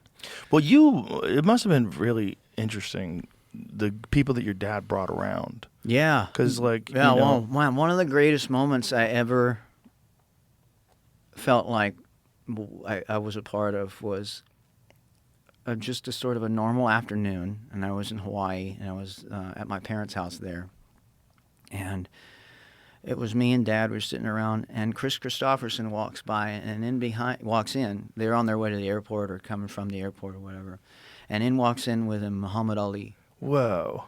And so I'm sitting there, and me and Dad are just picking, and Muhammad comes and sits down, and Chris is on one side of him, and Dad's on the other, and I'm the one who got the guitar. And so we just start singing for him. And he's shaking. He can't speak really, you know. But you could just see me and Dad and Chris were just like serenading Muhammad Ali one afternoon. Wow. And we sang "Help Me Make It Through the Night." We sang "Always on My Mind." I sang one of my songs, you know. And so it's just like, it was like a beautiful afternoon. I'll never forget that moment. It must have been so strange to be constantly surrounded by these exceptional people. Not just exceptional, but exceptional worldwide, like the way they're received worldwide. Like, these are, like, iconic humans. Like, Chris Christopherson is, like, an iconic human being. Yes. Muhammad Ali is an iconic human being. Yes, he's the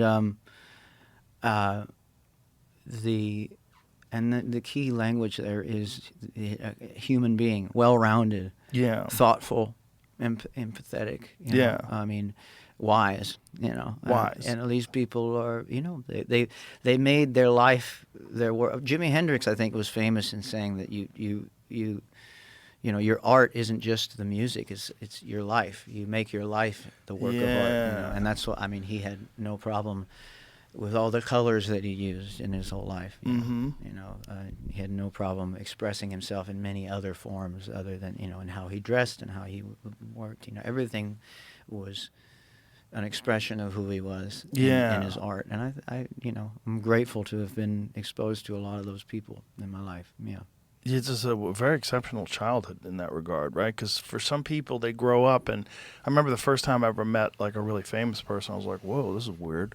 You know, like, it was probably my well, I mean, other than, like, seeing Jeff Beck and seeing Annie Lennox, I never really met them. You know, I didn't really start meeting famous people until I became a comedian, and then really meeting famous people until I got on television. Right. And then it was odd. It was just so odd. And still to this day sometimes I'll have someone in here, like I had Bono in here, and it's just weird to me. Like, one of my first Bono memories, I was like 25 years ago, I was doing mushrooms and I was listening to In God's Country, and I got to tell that to Bono. Wow. I was like, it was one of the wildest versions of your songs, like looking out over this canyon while that song was playing.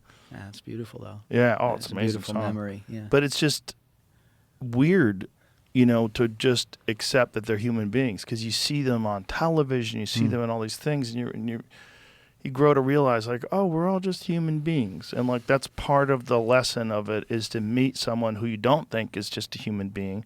And you realize, like, oh, all of us are human beings. With Yeah, all that's of our... a great lesson. I mean, and when I think that I was able to understand fame and its trappings at a young age, and that's something I'm also very grateful for, that I was able to see, like, okay, a lot of Dad's friends, a lot of the people that I grew up around didn't make it very long because they got into this or they got into that, or they you know, and I see it all happening a lot to a lot of young people that are unable to handle fame. Oh, yeah. You know, and fame is not inherently a good thing. I think it's actually probably a net negative, although it's a necessary thing if you want your art to get out to as many people as possible, or if you want to create a living. Like, I don't depend on my parents, so I want my music to get out there so that I'll have a career when I'm 90. I want to be playing, you know, I mean, eventually I have to keep making a living, you know, and so you have to be a little famous. I have to. Yeah. You think there's a part of you that you know, part of the entertainment world, where you have to make sure you have to put yourself out there. Yeah. And that's kind of, despite knowing that when you put yourself out there, then all the you know, that you get unwanted attention too. I think one of the worst things about it is the scammers on the internet. There's so many scammers now on Instagram and Facebook and everyone, and they prey on elderly people. Oh, yeah. And they prey on... Who you mean, scam pretend they're you? They pretend that they're me. And they go out there, and these people are I think they're the lowest form on this planet, really. Because these are people that have dementia issues. They have, you know, they're elderly, you know, and they prey on that demographic specifically because they know that they're more gullible and don't understand technology, and they think that I'm talking to them, and they'll give, in some cases, thousands and thousands of dollars of their own savings in my name. Yeah. And that has almost made me get off the internet many times. But even so, what happens when I get off is then they just run rampant. Mm-hmm. You know, they create new accounts, and then the people that are, you know, sort of, and they don't want to believe it's not me. Of course. You know, Yeah. and so like the people that are caught in it get caught and they get hooked. You know, I remember watching this documentary once, and it was about people that get scammed romantically online. Right. And there's this guy who's this lonely man who's in his 60s, and he had this girlfriend that he was communicating with in Europe that was non-existent, and he flew over there twice to meet her, and every Yeah. time she conveniently couldn't meet him. totally. And his daughter rather was trying to explain to him that it wasn't real, that he was getting scammed, that he didn't want to believe it. And in the documentary, you could see like this guy like coming to grips with it, but not wanting to believe it, and like, oh, something just came up, she couldn't go, she loves me. It's the saddest thing. That just happened to us recently. I played a show with Eric Church at Chiefs, and I had a bunch of friends there and everything, and we had someone show up at the door saying that they had been put on the list by me, that I was in a relationship with that person. And You sure they weren't just schizophrenic? well, these people are in some cases schizophrenic, or they Yeah. have Alzheimer's or dementia or Right. memory issues or whatever. But a lot of times they're just being catfished, you know, or just like, you know, like, I mean, I've seen, there is that show Catfish that was on TV not too long ago. I don't know if it's still around, but like, these are otherwise sort of normal people that get tricked into believing they're in a relationship, and they have a girlfriend and they're online, and they get to the place, and it's, you know, these are like sometimes younger people that even get, it just shows you how easily sometimes even intelligent people can be manipulated. For sure. You know? Yeah. Well, it's just the perils of dealing with this non-material world, Yeah. dealing with the internet world. I mean, and I'm sure it happened in some ways back in the day, you know, with letters and things like that. Oh, it but happened not- with everything. I mean, yeah. snake oil salesman. I mean, Yes, I exactly. was reading some. Oh no, I was watching Cody Tucker today. He had something about this guy who was treating people for cataracts, and it didn't really treat them; it actually blinded them. And he had done it to two different famous composers. This one guy was like, and he was a traveling guy. He would go Wow. from town to town and do things like that. There's always been people like that. There's always, I mean, And you ask yourself, do those people have any like conscience? You know, at a certain point, what are they telling themselves to justify their behavior? yeah, they're probably just getting by, and probably they've been fucked over too. Yeah. Most of those people have been fucked over to the point where they can justify fucking over other people. Like those people have it coming. You know, someone did it to me. I'm going to do it to them. This is the game we play. What is the antidote to that? You know, I think those people exist so you can appreciate people that don't do that. Yeah. I think that's where like heartless, nasty, vicious people exist. It's like, if you've ever been in a relationship with someone who's just like a real shithead, just mean, nasty, insulting, gaslighty. yeah, and trying to diminish you as a person, and then you meet someone who's not like that, and you're like, oh, if I didn't know someone who sucked, maybe I wouldn't appreciate this person. Totally. You know, and like Yeah. that's the beauty. Like Yeah. one time, me and my friend Brian, we went on this hunting trip with my friend Steve Ranella to this island in Alaska, and we were there for a week, getting rained on every day. It was miserable, just freezing, shivering every day for a week. And then I came back to LA, and the sun felt so good. It Yeah. never felt that good. I've been living in LA for 25 fucking years. Right. It never felt that good. Right. But I appreciated the sun. Yeah. Why did I appreciate the sun? Because I had just been rained on for a week. And Yeah. I had taken it for granted. Yeah. This beautiful, amazing sunlight that I just go, oh, it's a fucking sunny day. Where's my sunglasses? Yeah. Let me drive to work and Yeah. get inside real quick because it's too fucking bright out. You know, and I didn't. But because of the rain, for a week of rain, I really felt it. And I remember calling my friend Steve. I have never been happier.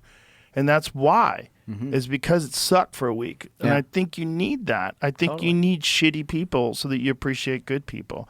And I think when you meet someone who's gaslighty and, you know, someone who tries to ruin your life, Right. like those people exist so that you can appreciate people that aren't like that. Well, yeah. The yin and yang of life. Another great example of that is when you have to pee so bad, right? And then that moment when you get to the toilet, and it's wow. Beer drinkers understand that. Oh man, yeah. Yeah. Or when you're sick and Oh, yeah. and then you're like, oh man, it's almost like you can't even remember how it felt to feel good, and then when you Right. feel good, you're like, wow, Right. I'm so grateful that I feel good. That's Right. It's an amazing feeling. Yeah, and that is the thing we take for granted more than anything is personal health. And you give up personal health for short-term experiences, like, drinking. Like, drinking is terrible for your health, but you give it up. You give up these little chunks of your health for these, like, small bursts of release of inhibition, Right. Yeah, I never really liked it anyways. It never really actually put me in too often. I always was like, I wish I hadn't. It puts you in bad spots sometimes. Yeah, I mean, it's like, I feel like I think the people, and I've read this, that the people who actually sort of drink and become happy, or the life of the party or whatever, are the ones who are more likely to become addicted, obviously. Oh, for sure. Because there are two types of people that when they drink, like for me, when I drink, it kind of makes me think more, and I get kind of depressed, and I get kind of down, and I don't really actually. Well, you're a sensitive artist, literally. That's literally what you do. Hold on. Yeah, you're right. Now you now can I'm lean into sensitive, that. yes, yeah. Well, that's a weird thing too. When people lean into that sensitivity, they lean into it. They carry it around as a badge of courage. Oh, yeah. It's just fine. It's okay. But those are the type of people that, that's why it feels so good for them. Yeah, exactly. When you you drink and then you just like become overly sensitive and think about things. It's just like that's because you have a lot of empathy. And the alcohol, the release of inhibition makes you be overwhelmed by the empathy. Yeah. Be overwhelmed by thinking. I mean, the world is filled with a lot of weird shit, man. And it's like there's all these different channels that you can tune into, all these different things that you can focus on. Yeah. I think that the ice bath analogy for me is like I love the clarity that I get after an ice bath, and I feel like sobriety gives me that. Mm-hmm. It's just like this great awake, alive feeling, and I'm living in that clarity. It's a perfect example. Yeah. Because you have to go through it to get there. Yeah. You get out of that ice bath, you feel so fucking good. Yeah. Why do you feel so fucking good? Because for 3 minutes you felt like you're gonna die. Yeah, exactly. That's literally the benefit of it. And Yeah. what's fascinating to me is I watch all these people try to dismiss it, and all these people try to say, it's foolish and silly, and like the one thing that those people all have in common, the dismissers, is they all lack discipline. They all are fighting it intellectually. They're fighting whatever that fucking mid-cingulate cortex thing is. Anterior mid-cingulate Yeah. cortex. Yeah, theirs is weak as fuck, and they don't like it, and so they try to diminish the people that do have it. Yeah. They try to diminish it, which is just a compensation thing that people do. People are always doing that. Yeah, they are. And those voices are important too, because those voices, like, you go, oh, I know why you're doing that. Even the gaslighty people, like, oh, I know why you're doing that. Well, it's helped me get through life understanding people, and that their behavior comes from their own trauma and their own past. Sure, and the thing that you hate in other people, oftentimes you hate it because you're terrified of seeing it in yourself. Well, that's the great lesson, I mean, and it doesn't mean that. Here's what I think: it doesn't mean that you are that. It just means that you're afraid of that inside. Oh yeah, you yeah. know? It doesn't necessarily mean you are that. But I think that yes, it's like what you're most afraid of. Because you know it exists in you. Because everything exists in all of us. Yeah, We're yeah. the exploded universe in manifested motion. Yeah. We are the unfolding universe every moment. Yeah, and when you get angry at foolishness that you see in other people, what you're angry at is that thing could be in you, and it is in you. It's just you haven't fed it. It's the wolf you haven't fed. Yeah, and discipline helps with that. It helps you to understand that you are responsible for your feelings. Yes. Yeah. You're responsible for your feelings, and also, like, there's things that you can do that can make life more bearable. And one of those things is physical exertion. It makes life more bearable. And the way I realize this is when I don't exercise for like 3 or 4 days in a row, which is very rare. Oh, yeah. But when it does happen, I start getting really weird and anxious. And I'm like, oh my God, too. people are like this all day. Ah. Like some people are like this their whole life, where they're just riddled with anxiety and everything is a crisis. Every every fucking moment is unbearable. I'm like, oh, this makes sense. This makes sense in our sedentary, weird world where people are just sitting and staring at a screen all day and, and not doing things. So you don't have meaning, right? And then you're just overwhelmed. Yeah. And then, then you find a protest and go out there and start fucking screaming in the streets. Well, yeah, I think there's more to that than that. But yes, I agree. I mean, I think a lot of it is that, though. A lot of it is that. A lot of what people protest. There's a lot of protests have like real good purpose behind them, but a lot of the people participating in those protests are looking for meaning in their life, Well, and they don't have it 100%. anywhere else. Yes, well, and I mean, look, we need those people too. We Sure. need those people to drive change. Sure, if they're organic. And Yeah. then again, the problem with this world is that those things are manipulated. Just well, like and that's you have to be weaponized. You have to. It's important that you don't let your emotions be manipulated. I think that's one of the great lessons in this wild world that we're in. I mean, that's Right. what I try the most. That's why I try not to make concrete statements. Unless I know, at least, where I err on is like, okay, this is the compassionate thing to support or do. I have a charity that I work with called Music Heals International, and it's a music school in Haiti, in Venezuela, in India. I think there's a presence here too, and it's just.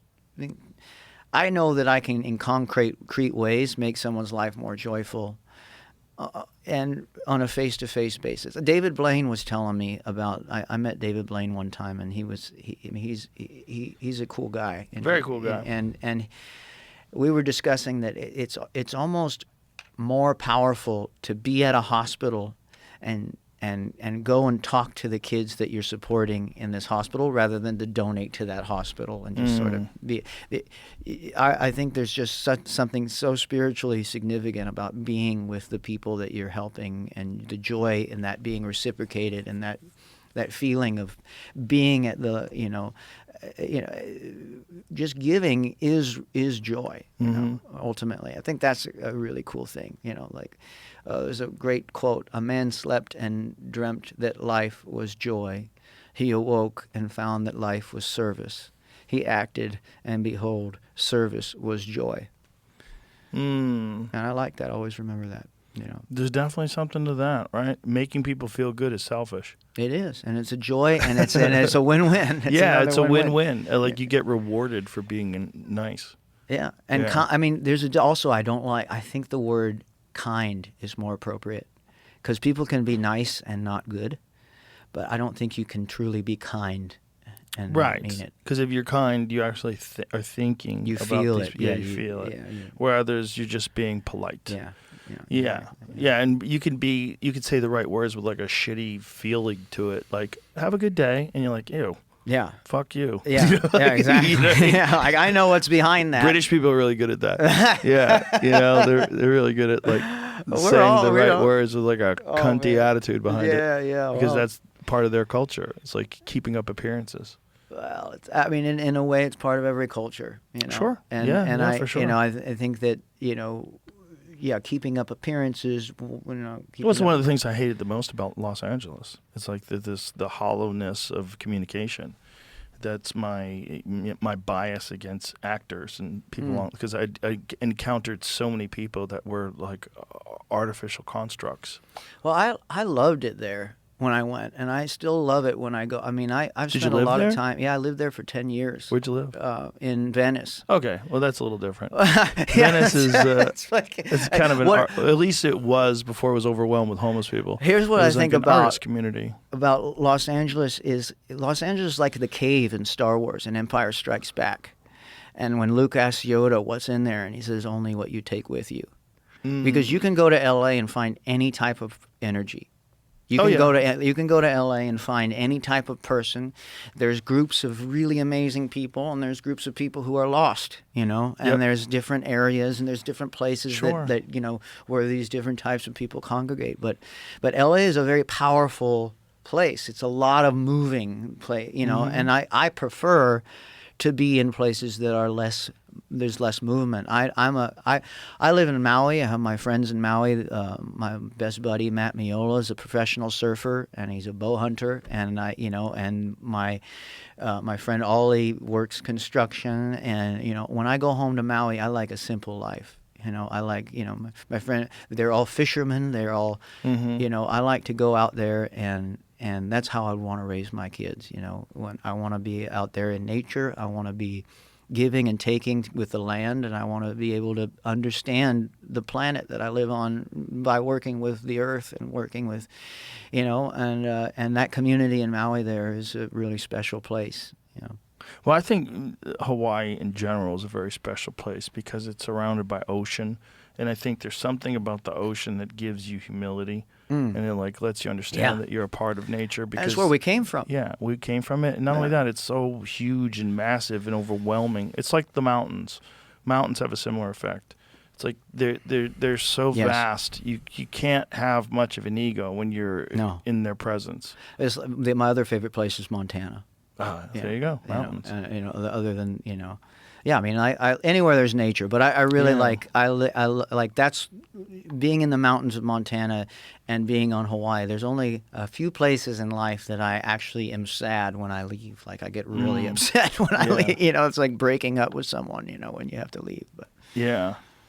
When you write, do you have a purpose in mind, or do you just sit down and try to find out what comes to mind, or do you have a thought in your head before you write? when my best work comes, it just it's like a conduit. It like comes from another place, and I hear like when I was 11, I wrote this song called "You Were It." And I was on the school bus, and I started hearing this song in my head, and I realized that it hadn't been written yet. It was something that was coming from, I guess, my own experiences, but also filtered through somewhere else. It felt like it came from somewhere, you know, like it was a download, you know.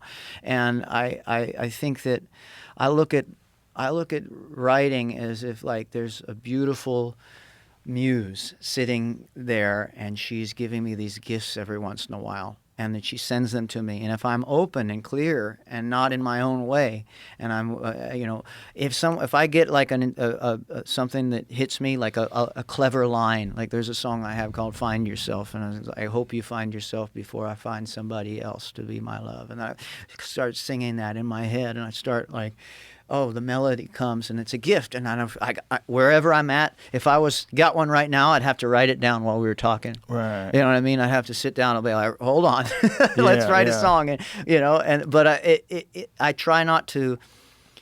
You know, I can't force her to send me because they're gifts. You know. Yeah. And it's like my dad always says, like waiting for the rain to fill up the well. You can't force the rain to come. You just have to wait. And the real stuff comes when you just allow yourself to receive it.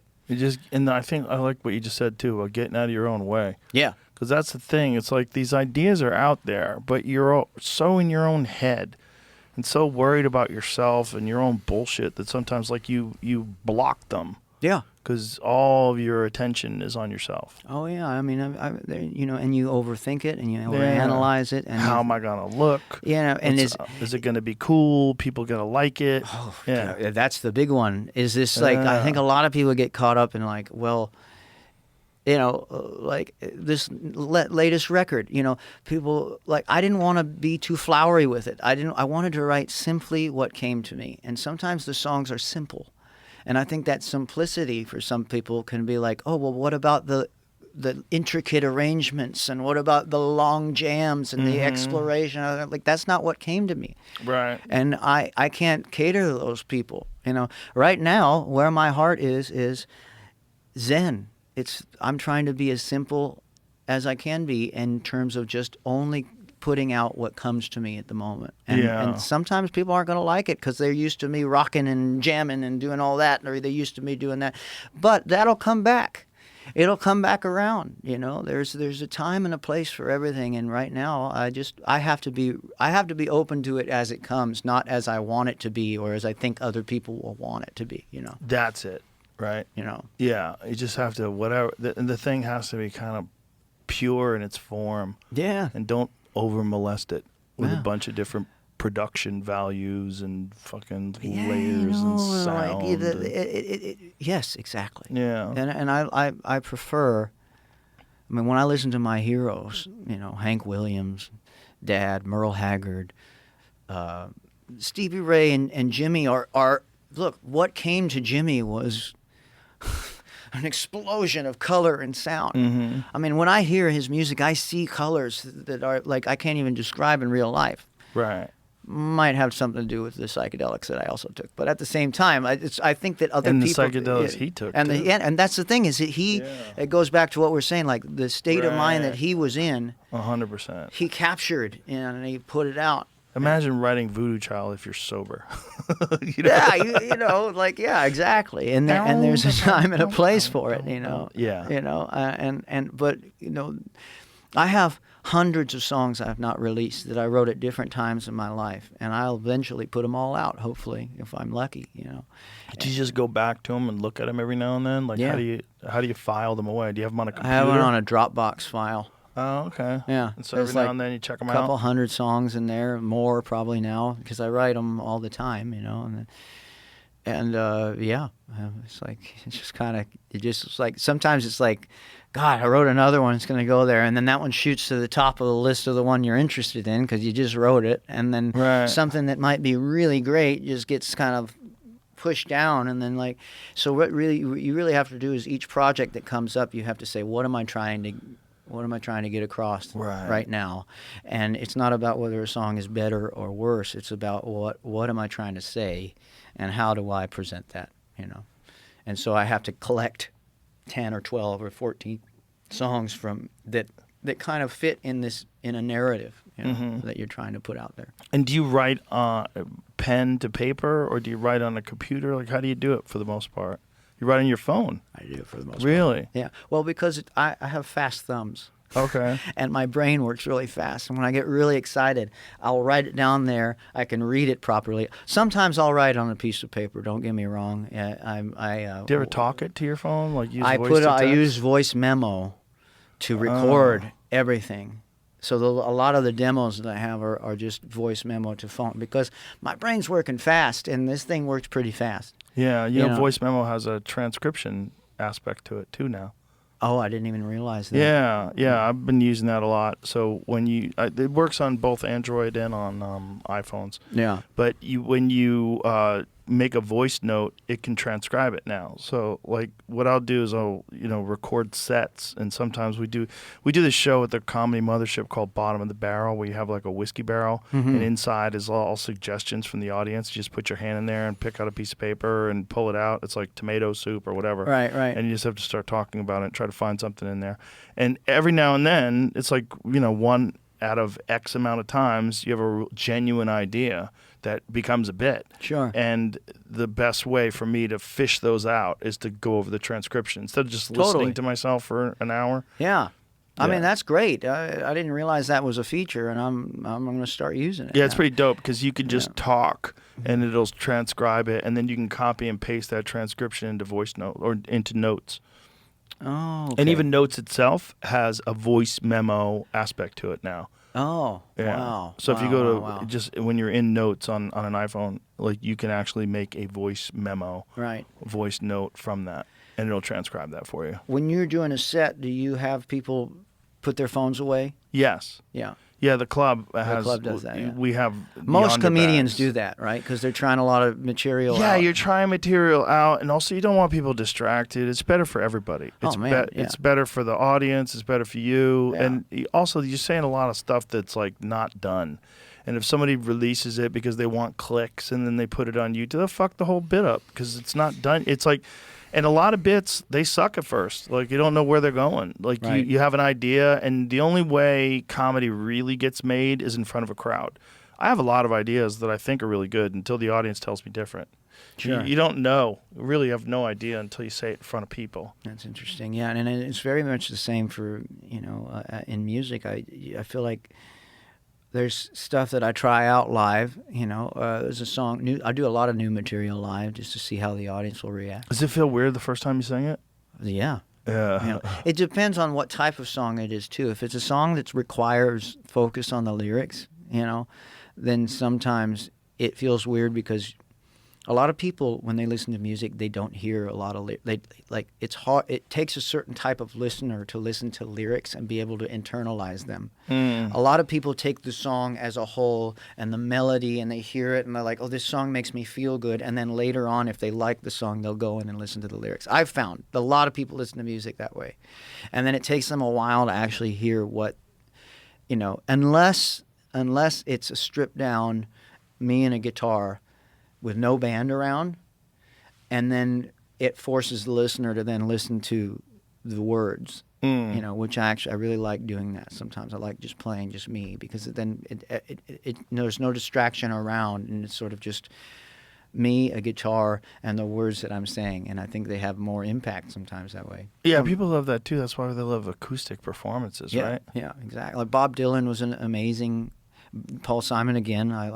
These are people that I cite a lot, in this way. But, Sierra Farrell. Do you know Sierra Farrell? Oh, no. My gosh. She's on my new record. Stephen Wilson Jr., he's another great, amazing country singer-songwriter. Sierra Farrell has one of the greatest voices I've ever heard. Really? Oh, my God. Yeah, you'd love her music. And Stephen Wilson Jr., not only is he a great writer, he used to be a food scientist. So he was a food scientist, and he wrote songs kind of as a hobby on the side. But he was responsible for like what percentage of what sort of goes into making dog food and like things like that. It was really interesting. Weird. Yeah, and now he's like really hitting it off. He's a great artist. That's interesting. Yeah. Like a food scientist too. Well, yeah, I guess there's probably an art to that too, right? Yeah, absolutely. Yeah. Create something delicious. Well, you could be an evil food scientist. You're creating junk food that's like super addictive. I think there's a lot of those out there, man. Oh, hell yeah. But I don't. Do they think they're evil? They probably just getting the job done. They're just doing their job. What's their job? Yeah. I mean, a lot of these food companies, unfortunately, are now owned by the same people that used to own tobacco companies, Right. or still own tobacco companies. Yeah, that's interesting. Yeah. Yeah, So, and then I've they seen, develop super addictive junk food. Family farms, man. Family Yeah. farms, regenerative farms. Support your local family farmer. But yeah, you don't have to eat junk food. But, No, you don't. But also, you can. Yeah. Just don't eat it all the time. Yeah. Twinkies are great. Yeah. They make you feel like shit, but while you're eating them, they're delicious. Yeah. I like. I think as far as junk food goes, just a good old Snickers bar. Oh yeah, Snickers bar are great. I don't even know if Snickers bar is like really junk food because there's a place for Snickers bars. Yeah. Like if you're in the backcountry, say if you're hiking, Yeah. Snickers bars is. Well, it has nuts, some protein. There's plenty of sugar in it too, which Yeah, you're going to carbs, need yeah. if you're burning off a shit ton of calories. You're operating at a calorie deficit, and sometimes that's like exactly what you need. You need like a little bit of protein, a lot of sugar, and it helps fuel your muscles. Yeah. And it gives you just simple calories. What you? I think I just heard you were talking about this. Was it George Foreman? He used to drink a Coke after each. No, box? Floyd Mayweather. Floyd Mayweather. Yeah, Yeah, he okay. drank Coca-Cola after he worked out. Yeah. Yeah. There's carbs something and- to that. There's something to that. As hard as he worked out, just like immediate sugar after exercise to replenish the body. Yeah, my friend Corey Sandhagen was talking about that. Okay. That he does that. Yeah. He's a big fan of because he's an MMA fighter, and so he'll do 2 and sometimes 3 workouts in a day. And like if you're gonna do that, you have to do something after a hard workout to replenish the muscles. Sure. In order to be able to work out. And the in 2 carbs or then 3 hours. replenish the muscles. Yeah, you need those sugars. Yeah. Yeah, you need fruit, you need fructose. But wouldn't you want it to be like a more pure, like form of sugar than aren't there different types of refined sugar is not, Yeah, perhaps, but also the like high sugar stuff gets in the muscles quicker. That's the argument for doing it like right after a workout. Okay, yeah. And what is right after? Is it like within 15 minutes? I think it's within 30. I Okay. think that's the argument. I mean, you have to like look at. I mean, there's a lot of exercise scientists that I'm sure would have arguments one way or the other, which is interesting because they can't all agree. Right. Yeah. There's a lot of arguments. Yeah. But it also depends on what kind of exercise you're doing. Are you a weightlifter or are you a marathon runner? Because we had Courtney Dowalter on the podcast once, and she does ultra marathons. And, my friend Cam Haynes, who also does ultra marathons, says like she's like one of the toughest human beings he's ever met in his fucking life. And she exists on sugar. She eats like candy and drinks beer. It's Wow. like... Wow. Like it's not she's not like formed in a lab. Like whatever willpower that she has that allows her to she's beaten people where she does like these 250-mile runs where the second place person is like 8 hours behind her. Wow. Which is just bananas. Yeah, that's like, the amazing. idea of like you could run 250 miles and then second place, it takes them 8 hours longer than you to run those 250 miles. That's got to be genetic slightly too. I mean, Well, it's got to be she's- like the VO2 max is pretty high. I don't know genetic. It's body type for sure. You're not going to get like a 6'5", 300-pound man that can do that Sure. because your form physically can't really. There's so much of a physical energy requirement to Right. move that much mass in Right. defiance of gravity over long periods of time. Most of those people that are ultramarathon runners are very slight, small people. Mm-hmm. Like Cam, when he gets ready to do ultramarathons, he loses like quite a bit of weight. At one point in time, he was like in the high 180s, and now he's down to like 160, and he'll get even lower than that And before how tall a is big he? race. He's my height, so he's like 5'8". Okay. 5'7". Uh-huh. So he'll get down to like 150 something when Okay, he's yeah. gonna do like a 250-mile race. Yeah. But that's like that kind of mindset is a crazy mindset. That's like sure a is. very unusual punishment that you're gonna put yourself through voluntarily. Yeah. When Chris Christopherson died, it hit me real hard, and I went and ran. I just kept running like Forrest Gump, and I ran just 13.1 miles. I stopped when I got half a marathon. And I was worked. I was like, oh, man, another 13.1 miles for a marathon? That's a lot. Well, you build up to it, right? Yeah, right. That's the whole thing. Yeah. It's like, like if someone wants to work out tomorrow and they never worked out, like I've done this with a lot of my comedian friends. Mm-hmm. I take them to the gym. I go, look, we're not going to break you. If you're going to work out with me, it's going to be very easy. And you're going to maybe want to do more, but I'm not going to let you. Mm-hmm. Like I'm going to make you do a certain Sure. amount of push-ups, Yeah. a certain amount of body weight squats. We're going to do a few of these and a few of those, and then Mm-hmm. we're done. We're done. And I don't want you to be tired. I want you to be just a little energized. And then 2 days later, we'll do it again. Yeah. And then we'll do it again. And Yeah. then we'll do it again. And then Right. we'll do it You again. build And then up after to a while, your body gets stronger. Like Yeah. now I'm going to require more of you. Now we're going to actually exert. Yeah. And now, okay, now you've got some muscle mass. Now you've got some endurance. And now we're going to build on top of that. Mm-hmm. The way I describe it, I'm like you're building a mountain one layer of paint at a time. Wow. That's That's a good way to describe it. Do you do the scans, the body scans? Oh, The DEXA scan? The DEXA scan. I have in the past. I haven't done one in a long time. I just though. found this guy, Colin Anderson, 287 pounds, did a 100-mile. Whoa, that's He crazy. set out to do to break the world record. I like it says ultra large. That's the name of the little documentary they made. About it. So he's 280 pounds and he Yeah. ran an ultra marathon? Yeah, 100 wow. That must have been hell.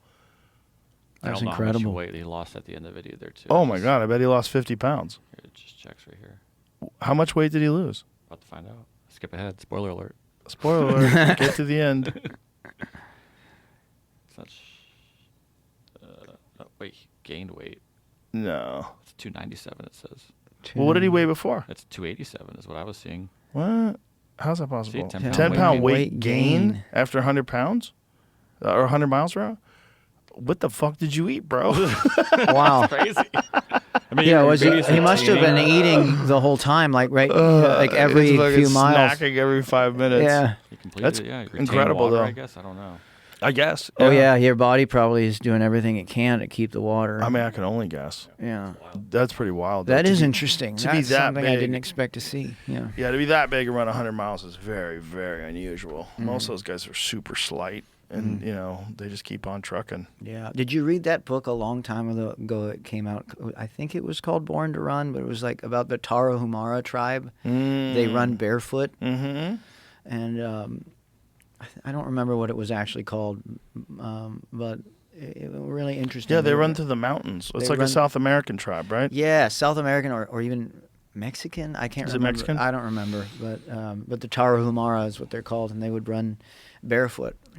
Wild. Mm-hmm. What the fuck? And man? and apparently they would also run, which was interesting. They would run happily. Like they would have smiles on their faces, and they'd be light, and Yeah. they said that was like helped them sort of lightly grace themselves through the mindset that they had when they ran, helped them to outperform everyone else. Well, they're probably doing it all the time. And in order to be able to run that much, again, you're building. Slowly but surely building on top of what you had before. Right. Like, you can't... it's like if someone wants to just get out today and run a marathon, don't fucking do it. Right. You're going to blow your ankles apart. You're going to fuck your knees up. You're going to ruin your hips. Like, don't Yeah. do that. Don't do that. Run around the block. Yeah. And then the next day, maybe run twice around the block. Yeah. But you have to get better the same way you got sick. Like, you didn't get unhealthy, in a day. Right. You got unhealthy over the course of a long stretch of life. Do you run? Do you like to run? No. You don't run. No. I've done it. Uh-huh. I have a knee issue. And So do you it hurts swim me. instead? I swim. Yeah. I do. But most of my cardiovascular exercise I do on a Airdyne bike, Oh, it's a or bike. I hit the bag. But does the bike hurt your knee too? No. No, it doesn't. No, because you're not pounding. Right, there's you no know, I've impact, had yeah. knee surgeries, from Yeah. all years of martial arts. So I have like Yeah. one knee that has meniscus missing, and I can run. I do, but I just don't think it's the best thing. For someone who's got like, but then again, there's Goggins who has like fucking zero meniscus, and he's basically bone on bone, just running around. But he gets a bunch of operations. He's done like 7 or 8 operations to try to correct his knees that are fucked up from doing this. They put plates in there and shit, and he wears them out. Like, it's nuts. I respect the guy, but that's a lot. Oh, yeah. a I mean, lot. he's ruining his body. And he's hoping that science will get to a point where they could repair all that shit Oh, interesting. without him having to that's get a knee That's replacement. what he's like placing it on that. Well, it's like you can get a knee replacement now, right? And you'll be in significantly less pain. But once science comes around, well, they're getting closer and closer every day to being able to completely regenerate cartilage, meniscus, and all that tissue that you have inside your knee that keeps it healthy. If you decide that you want to get a knee replacement, that kind of stops all that, because now you have an artificial knee. Right. And you can't regrow a knee once you've cut your knee out. No, you can't. Yeah. And so this is why he's not doing that yet, I think. He's talked about it. He's like, maybe someday I'll have to, but right now it's just he'll just deal with it. Wow. You look like you have to pee. Do you? No. Okay, I thought you just- did. You're weaseling around a little bit. Because I always get sensitive to guests. Like, if they start Having to moving pee? around a little, I was like, oh, you got to pee? Well, now let me take an assessment now. Because we're like 2 hours in. We are 2 hours at in. least. Yeah. I feel good though. Okay, I don't cool. have to pee. I just sort of like, I guess I've just been sitting a while. It's kind of Yeah, like no, I squirming. do that too.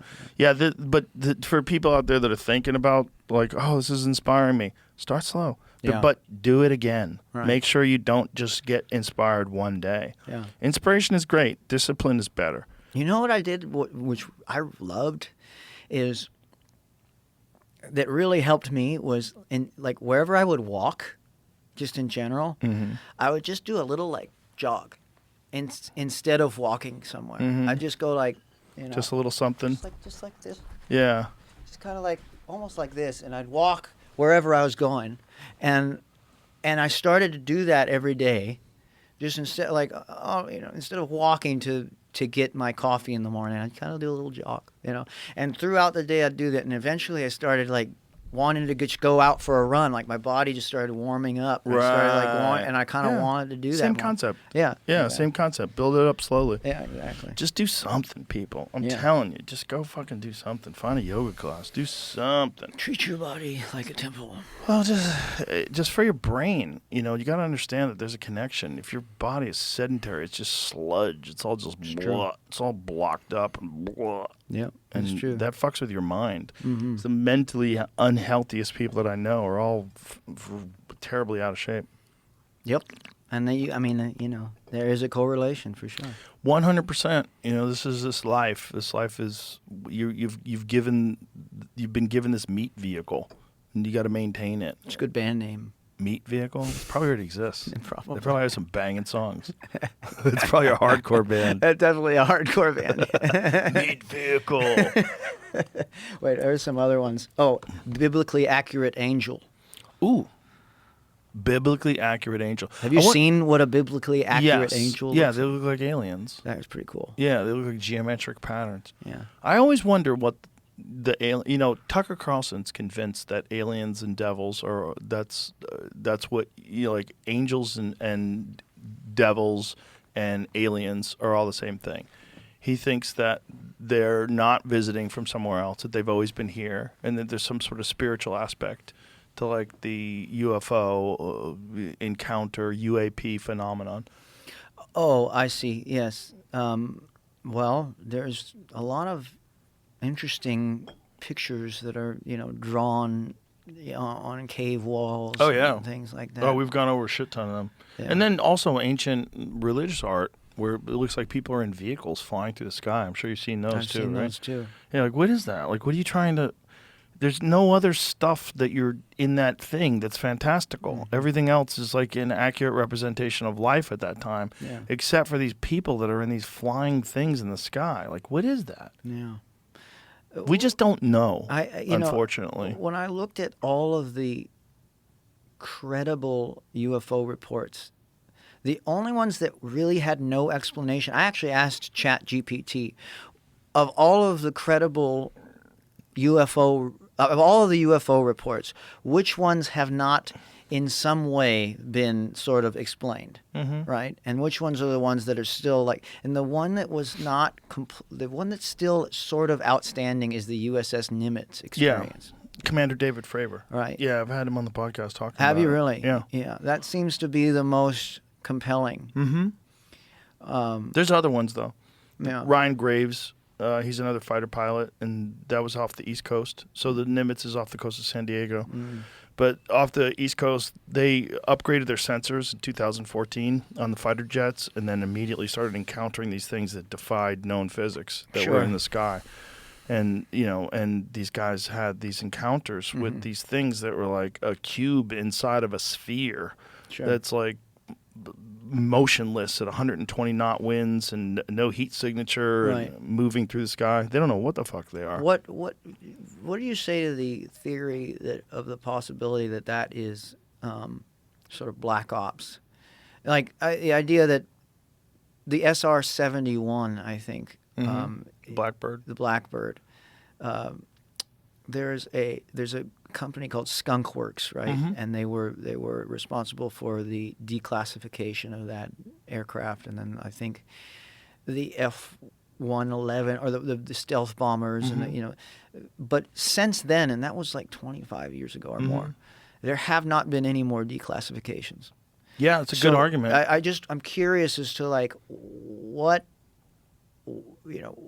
in 25 years, based on the technology that we've been able to see that makes it to modern society, how much is held back, and what we don't see, it just interests me, and I don't know. I don't have an answer. I'm not asking myself whether I actually believe that it's almost unlikely that we have that technology, but because I feel like it would just take so much more than we may be capable of to cover it up, but maybe not. I don't know.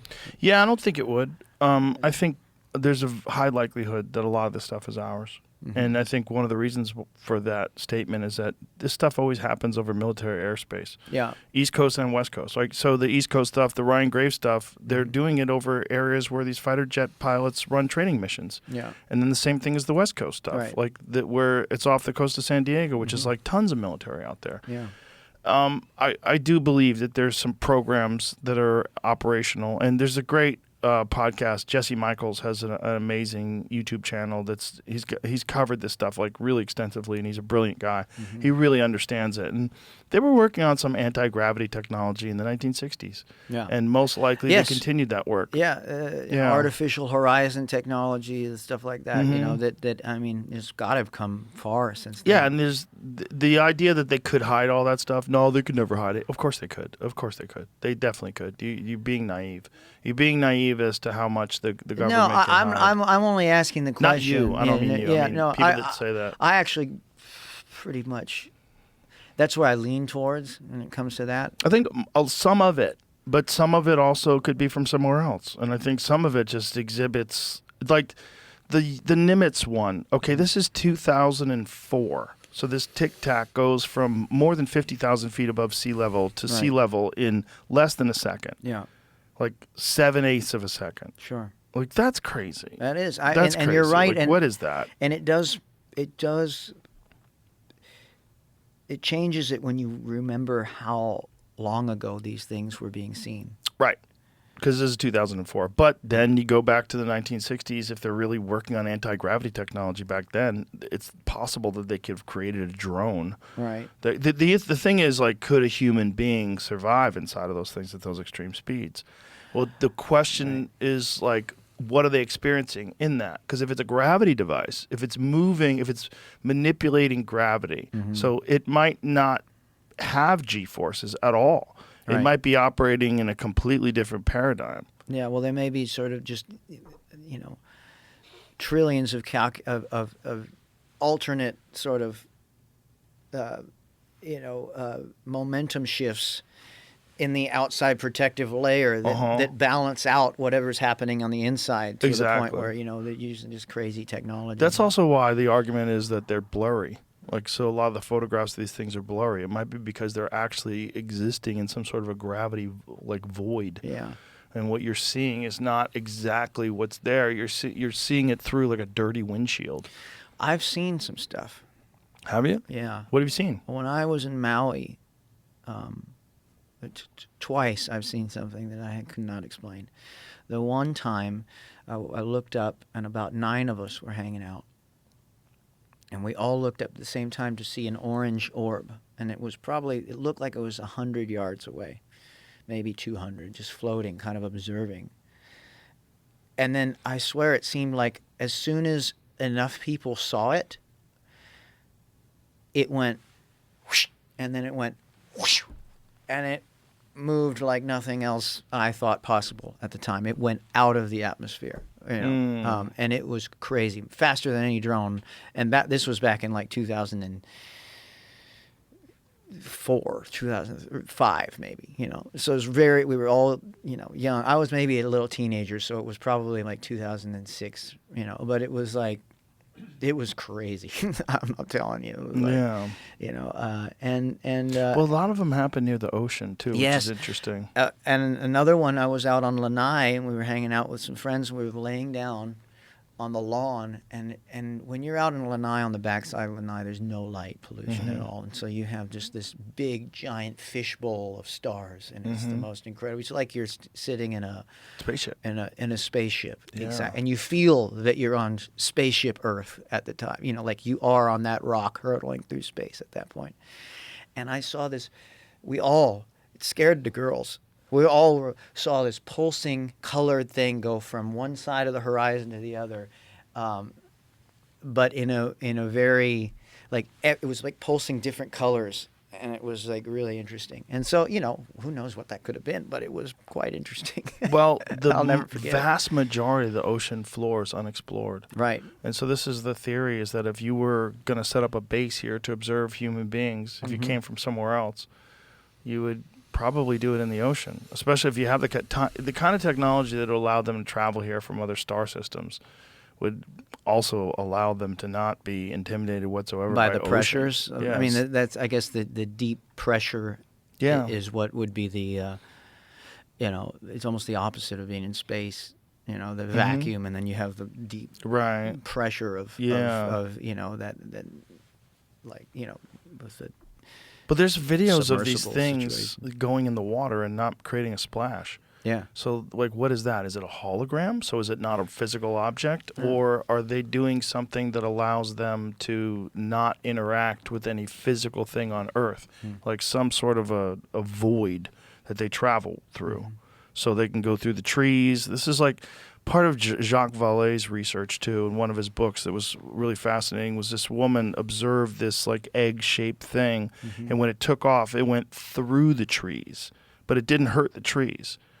But it was on the ground, like as a physical object, and when it took off, it went through the trees. Well, I wonder if then we're talking about like bending space time. Yeah. At that point, are you creating some sort of like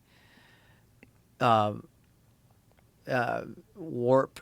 Yeah, you're creating some sort of a warp drive thing. That's the idea. Where you're just like warping space and time around a centralized location, and you sort of have to be, use sort of the, these like different sort of exotic forms of matter, and having an understanding of exotic matter, which we're now just starting to understand that there are these exotic matter types that that work in these weird ways. But if you read about it now, the only information available is that we're only like cracking the surface of the understanding of these types of matter, and Maybe we're, we are hundreds of thousands of years Yeah. away from understanding that. But I mean, that's that old saying that any technology that's sufficiently advanced is indistinguishable from magic. Is it Carl Sagan said that? I forget who said that.